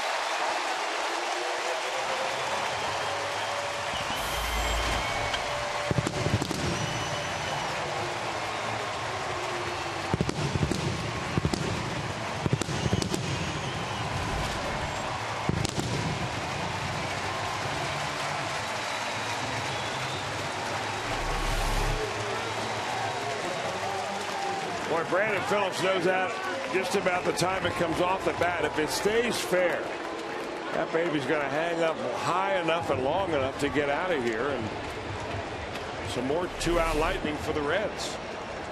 They do indeed get a hit with a runner in scoring position. 2 more RBIs for Phillips, who now is at 86. Well, the Reds have taken advantage of opportunities presented themselves tonight. Yeah, the extra out opportunity right there. You don't put it down as an error, because they did get an out on Joey Votto on that ground ball, but that was a tailor-made DP lane ground ball. If you're looking for a ground ball double play, that did not get turned. The Reds get an extra out opportunity, and Brandon Phillips wallops one out of here. Brandon, the team free leader, stopper, and he missed it.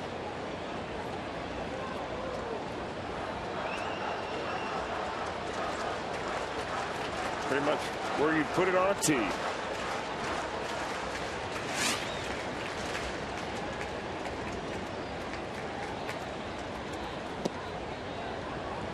Well, Stoffer had a free pitch right there, because on the pitch before this last one, he called timeout, but he was not given time by the home plate umpire. So he had to just stand right in there and hope the Stoffer couldn't throw it over the plate. And he couldn't. For Phillips' 14th home run. And again, RBIs 85 and 86. Came into the day 3rd in the National League in runs batted in. He's now tied Alan Craig of the Cardinals for 2nd with his 86. Craig has not driven in anything tonight. Their game, the Cubs and the Cardinals, scoreless in the 3rd at Busch Stadium. Brandon just may win this RBI crown yet this year. You never know. No Red second baseman has ever done that. Bruce, a strikeout victim for the 2nd time tonight, but Brandon Phillips, home run number 14, ignites the crowd.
Bronson Arroyo's had the strikeout pitch out and working this evening. Breaking balls, yes, and he's taking care of 6 Padres overall. There's a sampling. The other one, a changeup against Mark Kotsay. And Bronson Arroyo goes out for the 7th inning with a big 6-run lead. Our whiff brought to you by Head & Shoulders with a hint of Old Spice. Bronson 75 pitches through 6. He gets Jed Jerko to lead it off here in inning number 7. Jerko tonight has struck out and grounded out. He bobbled that potential ground ball off the bat of Votto. It would have gotten the Padres through the 6th inning. Reds took major advantage as Phillips launched that ball into the seats in left for his 14th. So a 6-run, 7-1 Reds lead.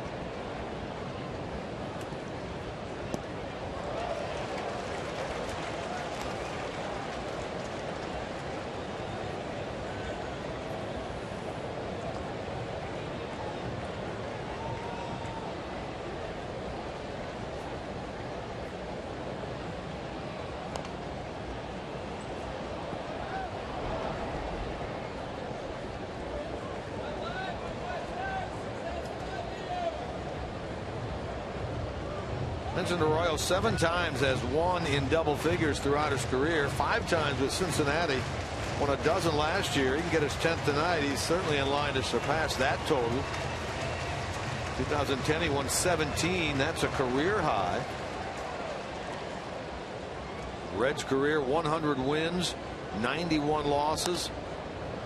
This is 256th start as a Red in his 8th year.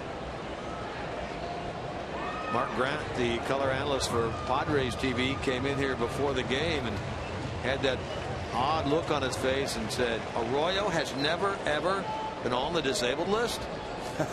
You said, yeah, that's true. Found that hard to believe, didn't he? In fact, not only that, he's never missed a start, nor in the major leagues, nor the minor leagues. Yeah. I mean, those are the kind of things you take into consideration when you sign a 36-year-old to an extended contract. But I think people really underappreciate how hard Bronson Arroyo works, especially in the offseason. I mean, he throws nearly every day. He's in the weight room 4 or 5 times a week working out. He takes good care of his body and also what he puts in his body as far as nutrition goes. He eats very well, much better now than he did, say, 10 or 15 years ago. And he feels like he can pitch the way he is right now for several more years. He gives up a leadoff hit to Jerko here in the 7th. Works now against Mark Kotsay, whom he has retired twice. Logan Forsythe waits on deck. He of the home run back in the 5th inning.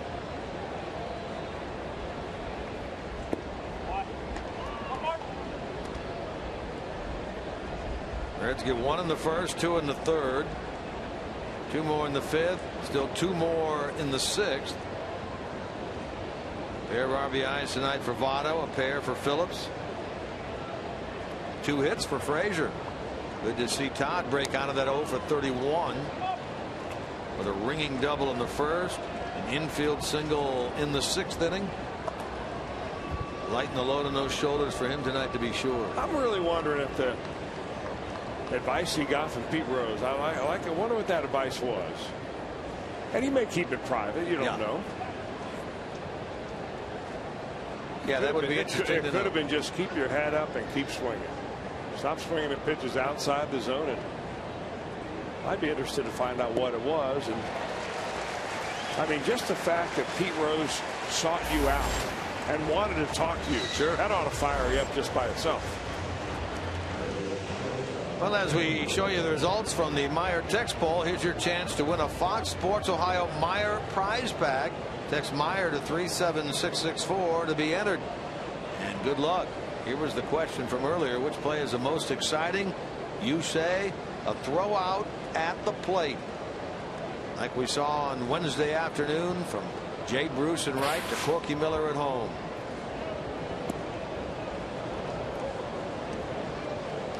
So I guess it wasn't the fact that you steal home plate, although stealing home is a big time exciting event. Dusty Baker, in fact, once stole 2nd, 3rd, and home in the same inning in a game for the Giants back in 1984. He did that against the Cincinnati Reds. Stole 2nd, 3rd, and home in the same inning back in '84. Who the heck was pitching that day? sparks the magic fingers of one Joel Luckham to find that out.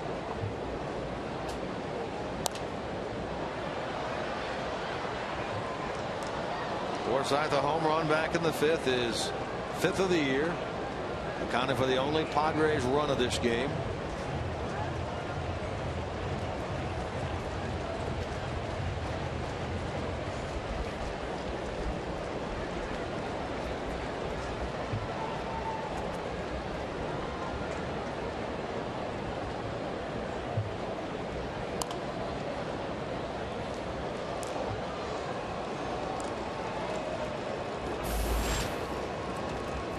Arroyo this year 9 times has made it through 7 or more innings. Of course, he has the 2 complete games, a 1 out in San Francisco, and then the complete game here, which was the rain shortened game.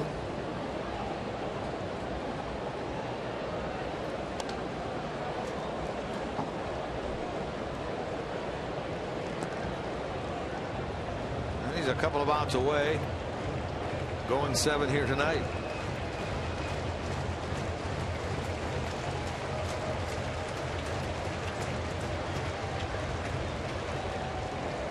Nick Hundley on deck. Padres have further action in their bullpen. Nick Vincent has been throwing.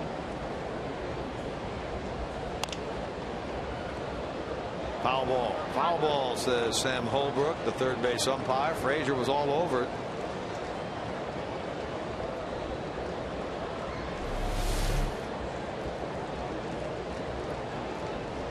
He's looking to see where that ball goes over the bag. To the right of the base. That's a foul ball. Sam Holbrook probably was happy to see the Pirates of Wheelersburg High School, that is. Wheelersburg, Ohio, the high school Pirates who won the Division III state championship were honored before the game tonight by the Reds. They had the whole team out on the field. Great ceremony. Of course, Mike Eastep has guided them now to back-to-back state titles in Division III. We saw Moeller Crusaders here the other night. So we congratulate the Wheelersburg Pirates. Quite a thrill for those young men, that's to be sure. I'll tell you, it was a big supporter of the Wheelersburg Pirates. All right. Gene Bennett, longtime scout, front office operative for the Reds. Chu on the move, and he gets there. Good jump on that ball by Chu, enabled him to get to the spot.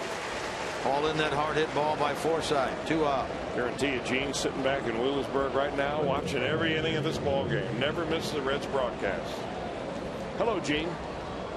Gene joins us on that western leg of the Reds caravan every year over there.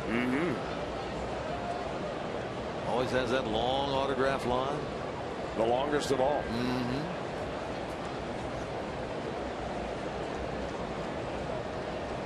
Nick Hundley now is 0 for 1 in this game. Was hit by a pitch his last time. Struggling mightily. 0 for his last 13. 2 for his last 29. Yeah, that looked like the same type of pitch that hit him. It was a changeup that got him last time. That was a high changeup that came in off the plate. This first pitch he gets in this at bat. Padres have a pinch hitter on deck. Jesus Guzman. The bat for Stauffer. We mentioned they have action in their bullpen. Nick Vincent. Been all red since the get-go tonight. 1 in the first, 2 in the third. They led 3-0 after 4. 5-1 after 5. 7-1 here into the 7th.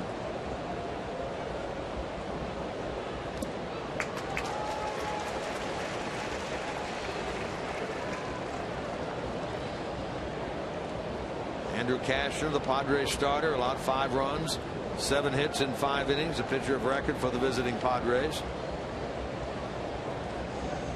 Tim Stauffer worked the 6th, gave up 2 runs. Nice pick by Frazier, and he will throw out the runner Hundley. Nicely done indeed at the hot corner by Todd Frazier. But today, USAA would like to pay special recognition to all of our service members at home and abroad. Stretch time here at Great American Ballpark.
game break.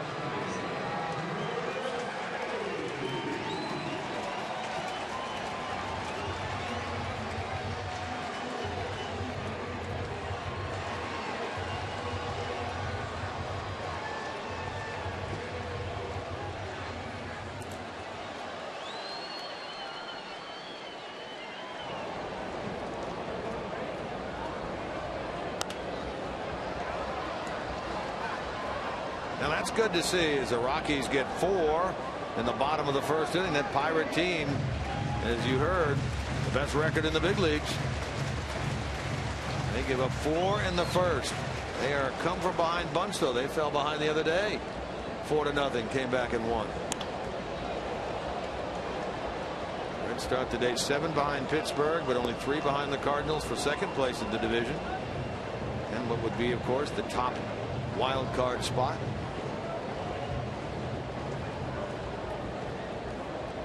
Isaac, Cozart, Hanigan here in the bottom of the 7th. This is a strikeout victim and the leadoff man gone.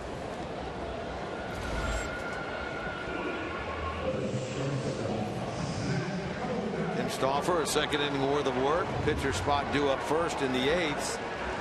But Black would like to get his right-hander through this inning. He'll deal now with Cozart. Hit the ball on the ground all 3 times tonight, all 3 times to shortstop. That last one he reached on the throwing error by Forsythe.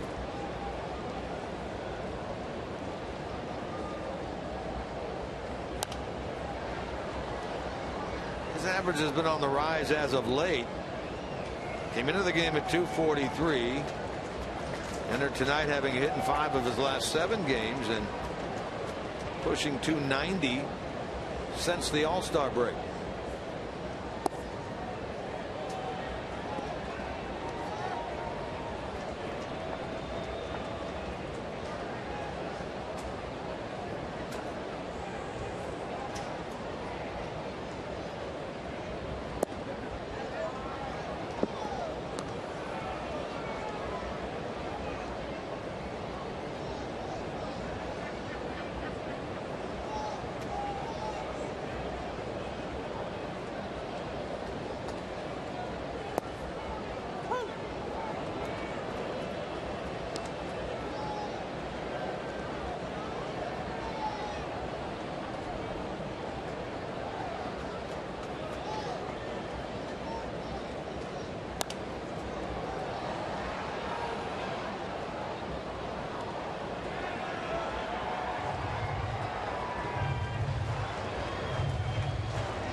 Reds have Alfredo Simon in the bullpen. Arroyo 97 pitchers through 7.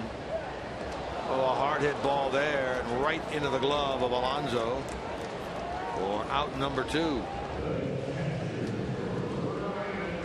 Reds Hall of Fame needs your help in deciding the next Hall of Famer for 2014. Between now and August the 31st, you can cast your vote for either Jeff Brantley, John Franco, Danny Graves, Ken Griffey Jr., or Reggie Sanders at the Hall of Fame, Great American Ballpark, or by logging on to redsmuseum.org. That's for induction next summer.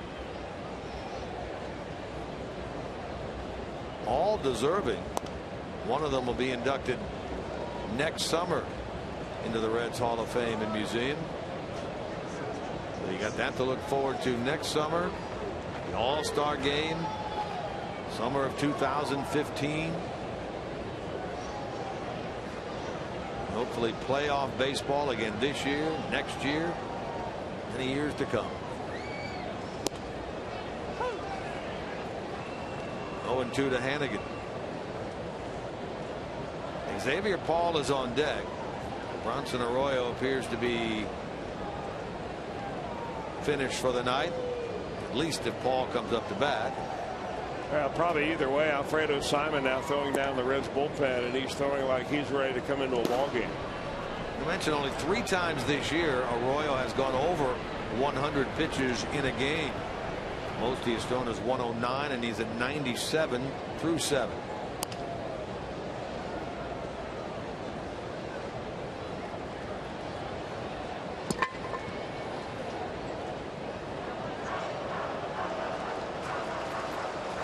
Padres have yet to go down in order here this evening. In danger of doing so here.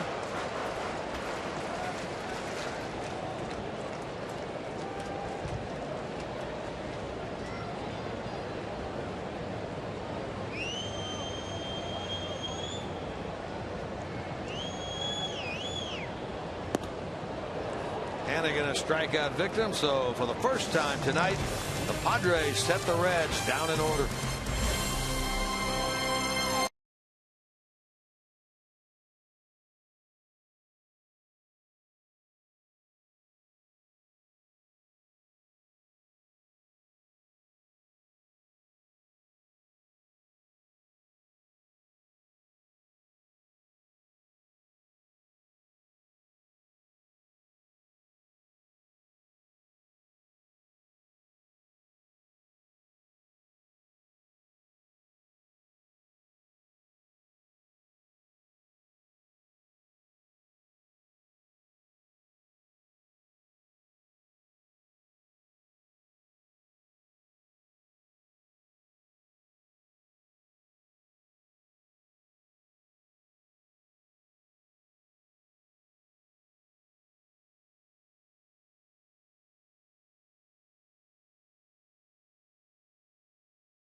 Pretty good night so far tonight here at Great American Ballpark. 8th inning now. The Reds up 7-1. They've not trailed in this game. Bronson Arroyo went 7 solid innings. What a great bounce back effort he has here tonight. It really was. It looked like he had a lot more snap in his curveball, just better speed on his fastball. You know, the last couple of games, especially that game against the St. Louis Cardinals. Right. It looked like he was just kind of rolling his breaking ball up there, and the Cardinals took advantage of it. It was a pounding. Of course, the Reds got pounded twice in that series before the Cardinals left town, but they're in control of this ball game, and Dusty Baker will turn the ball over to Alfredo Simon to pitch here in the 8th inning. 44 appearances now for Simon, having another real solid year. 4 days since he worked. He did not work in the Oakland series. He worked all 3 games of that Cardinals series last weekend, and he gets one of the newest members of the Padres, Ronnie Cedeno, to pinch hit for Tim Stauffer to lead it off. A direct signing here due to the suspension of Everett Cabrera. Went to spring training, did Cedeno with the Cardinals, played with Houston this year, now with the Padres. 30 years old, been around big league baseball since 2005. Played with the Cubs, the Mariners, the Pirates, the Mets, Astros, and now the Padres. He's 0-4 with San Diego, hitting total 214 this year between the Astros and San Diego. And he takes strike 3. A breaking ball that froze him for out number 1. Well, that's a knee buckler right there. You talk about just having no idea. Did not read this pitch to be a breaking ball at all. Just a little hiccup right there. Drag it on back. I mean, Simon throws hard enough that you get away with a high breaking ball like that because his fastball is up there about 94, and it's got a lot of run on it, especially when he throws it on the inner part of the plate. So you see something coming inner part of the plate, and you're thinking, that's going to run in and hit me. Top of the order now, and Will Venable 0-for-3 tonight. His 5-game hitting streak on the line. Venable, he's been the hottest Padre of them all since the All-Star break. Upwards of 370.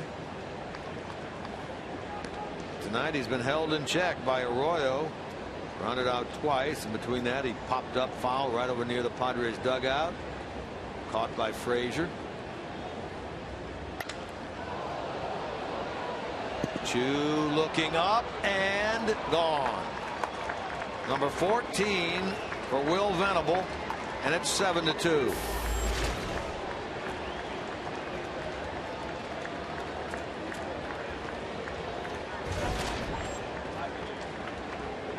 That's a new career high in home runs for Venable.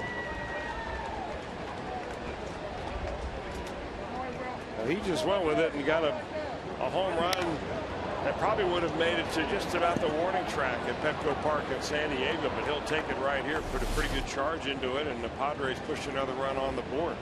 Both of their runs have come via solo home runs. Here's now Alexi Amarista. Venable hit 13 a couple of years ago, 2010, and now he gets his 14th, a new career high with that home run ball.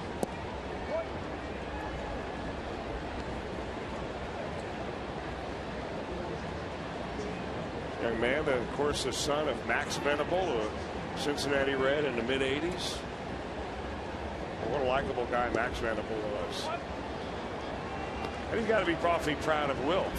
Will played basketball and baseball at Princeton University. Was all Ivy League in both basketball and baseball during his tenure there. Max wasn't the home run hitter that Will is. No, he was a speedster. Yeah. At 3-0, a strike.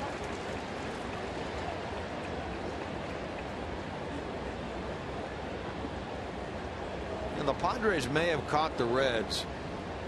Not to try to take anything away from the wins that they picked up against Cincinnati and San Diego, but they may have caught the Reds at the right time, coming off that highly emotional series against the Dodgers. Close games.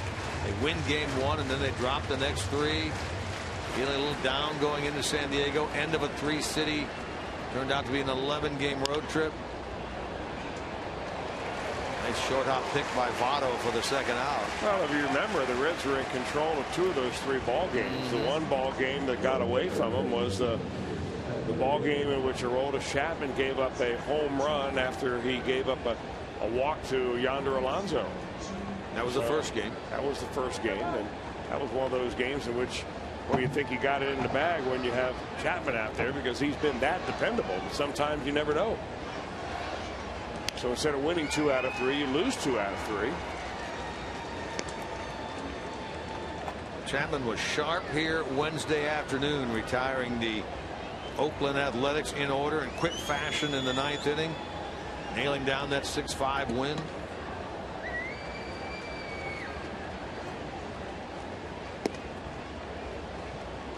Like Porky's got a little office set up out there in the bullpen. Does he? Yeah. Got the portable table out there. Now, back in the old days, that table would be used for cards.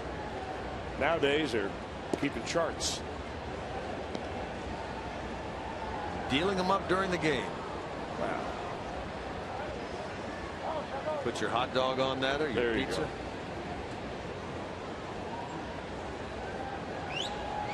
Little Frankfurter.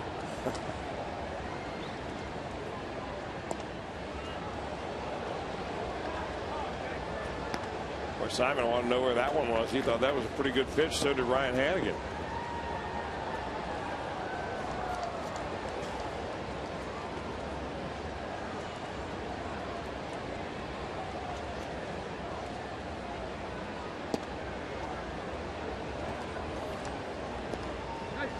That's a walk to Headley, who's now been on 3 times in this game, and that's the first walk issued by Reds pitching here tonight.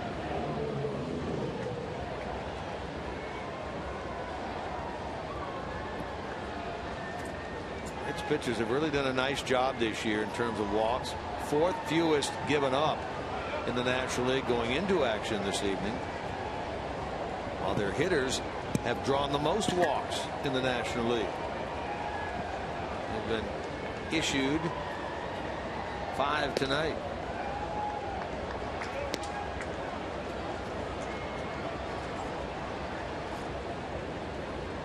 Here's Yonder Alonso, 0 for 3.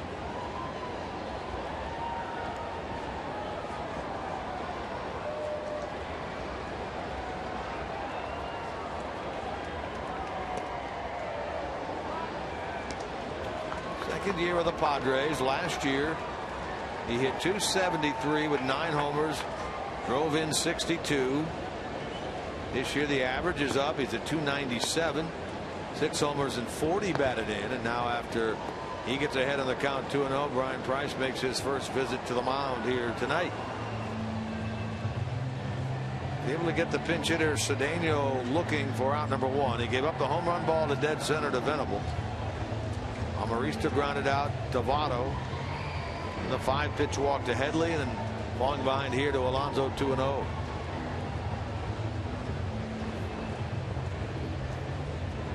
Alonso capable. He mentioned he has 6 home runs. 1 swing of the bat here, 1 big swing.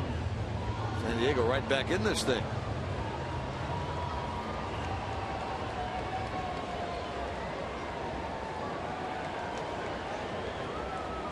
Pittsburgh has gotten a run back. Colorado settles for 4. Now it's 4-1 Rockies. Pittsburgh batting in the 2nd. Cardinal Cub game is still scoreless into the 5th. That's at Busch Stadium.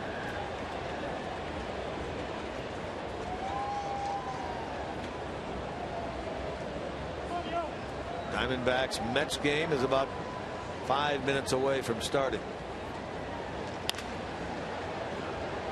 Phillips handles this. Alonso is gone. And 1 is all the Padres get in the top of the 8th.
P&G and Kroger for their support of the P&G Cincinnati MLB Urban Youth Baseball Academy. Construction is underway, and by the summer of 2014 the academy will be a state-of-the-art complex providing free year-round baseball and softball instruction, as well as educational and vocational services to Greater Cincinnati youth ages 6 to 18. For more information on the academy and the Reds Community Fund, simply visit reds.com/academy. That is next summer.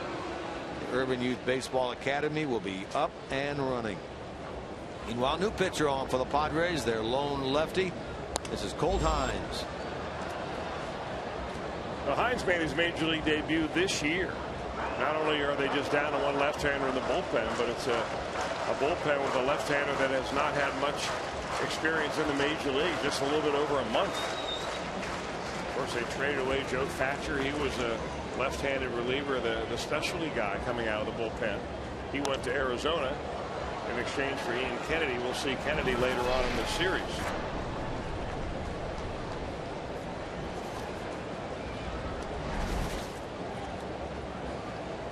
Robinson will hit the number 9 spot.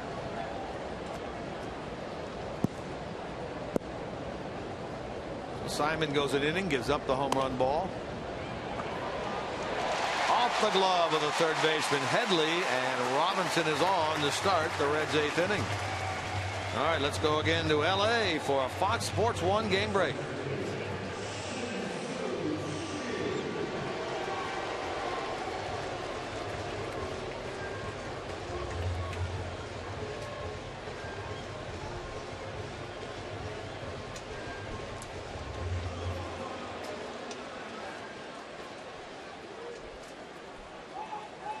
All right, thank you very much.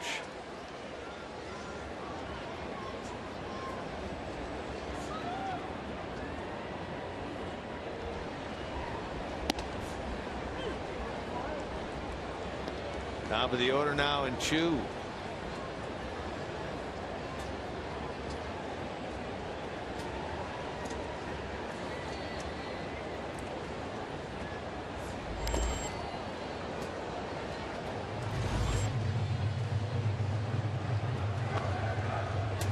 Oakland trying to bounce back after suffering 2 losses here. They've hit double digits in that game at Toronto. That's the American League West Division standings entering today. Just percentage points separate the two. Remember, Oakland did not lead that division last year until the final day of the season. They beat Texas to win that crown. Those two battling it out again this year. Chu is gone. And that's the first out here in the 8th.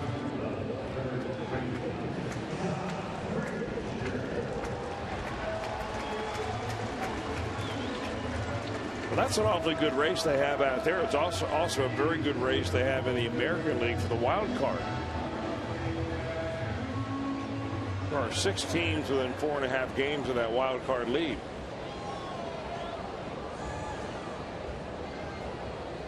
Yeah, unlike the National Leagues, which is a little bit more spread out, to be sure.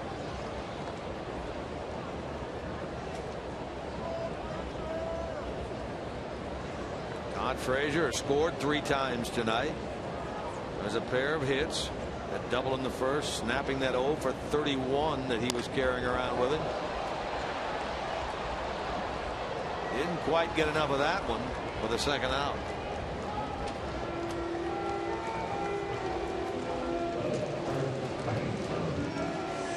So Joe Ivana will bat with a runner on. Robinson, by the way, at first credited with an infield single on that ball, which tipped off the glove of Chase Headley to start the inning. So Reds now have double figures in hits with 10. Votto been on 3 times. He's 2 for 3 with a walk.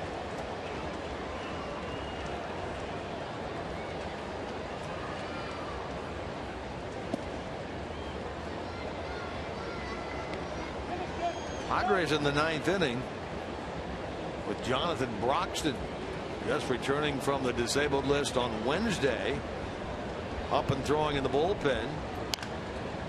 We'll have up Jerko, a right-handed hitter, Kotze, a lefty, Forsythe, a righty. There's Big JB.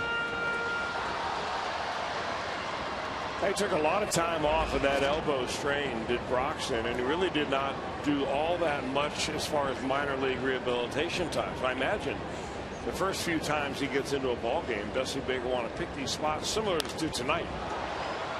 Votto lifts it into center. Going to be handled out there by Amarista. And that will send us to the 9th inning. Jonathan Broxton on for the first time since returning from the DL when we come back.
Miller Lite with the Reds leading in this game.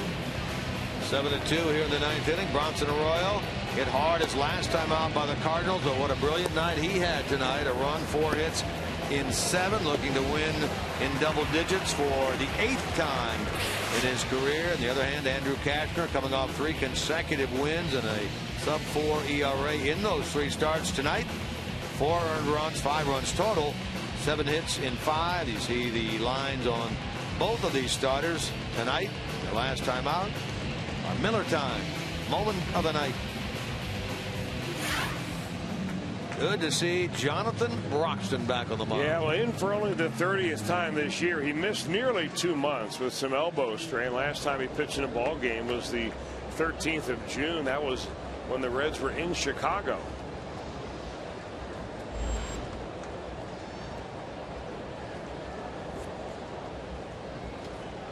During his rehabs down in the minor leagues, there was no problem with his velocity. He reportedly was throwing the ball mid to upper 90s. All he needs to do is find a little groove, good arm spot, and cut it loose. Frazier handles that hard ground ball. He's made some nice plays down there tonight, Todd has. He sure has. Good reaction down to the hot corner by Todd Frazier.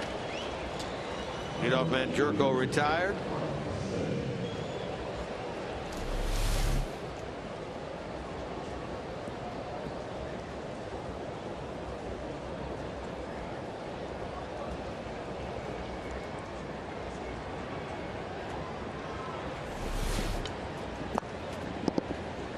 Now it's Kotze, who's 0 for 3.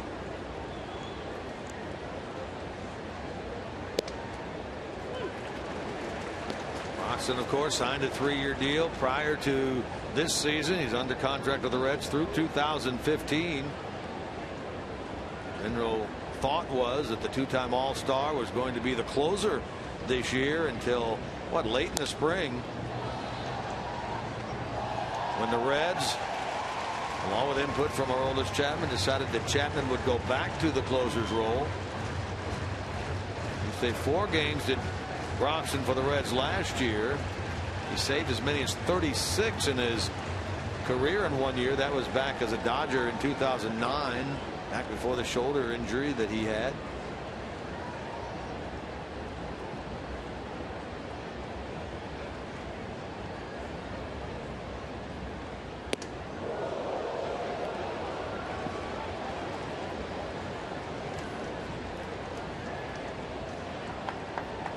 Reds trying to win for the 36th time this year at home. Looking to go into the middle game of this 3-game series tomorrow night, owning a 3-game winning streak.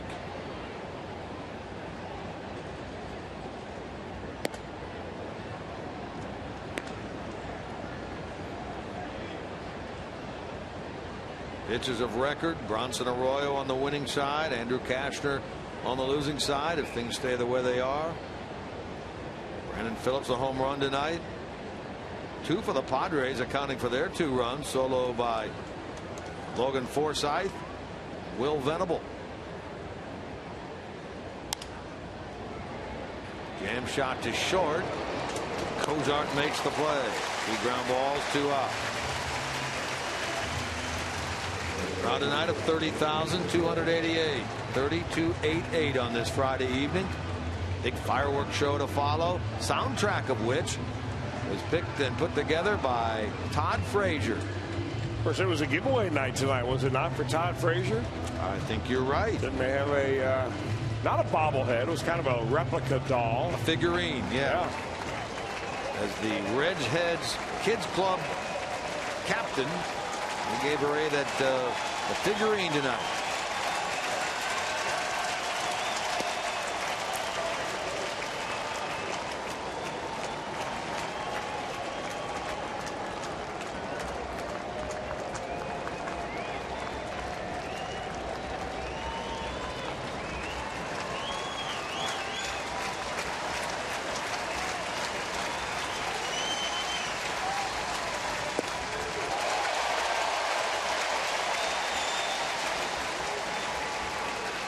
No Pete's on the line here with this strikeout, but a victory if Broxton can take care of Logan Forsythe, who's 1 for 3.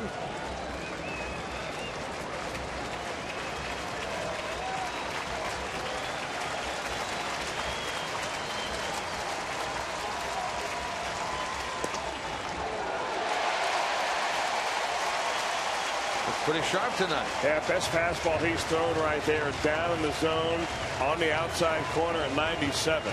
That's a tough one to get your bat on.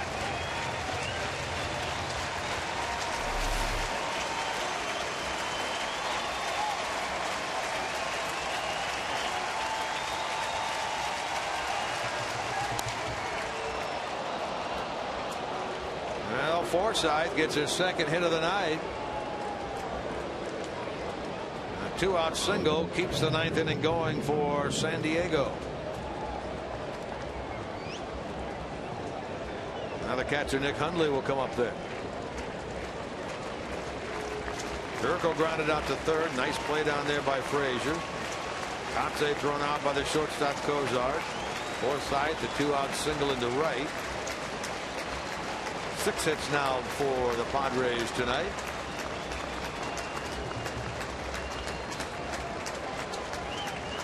Hundley's 0 for 2.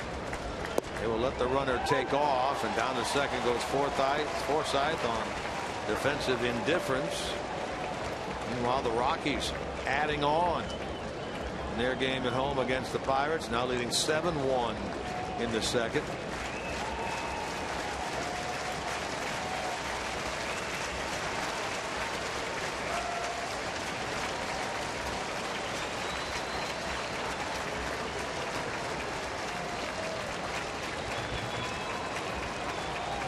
Francisco Liriano getting knocked around tonight for Pittsburgh. He has been very consistent for them. Now here the Reds are a strikeout away again from a victory.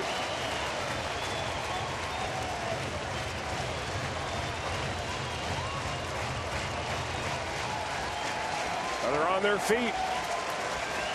30,000 plus on this Friday night. Ready to cheer a Reds win.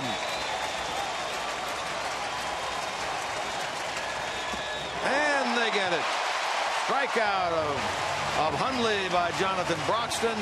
Reds win their 3rd consecutive, pushing their record to 64 and 51. Arroyo the winner, Cashner the loser. We'll come back with more baseball from Great American Ballpark with more info, including our Nissan drive of the game right after this.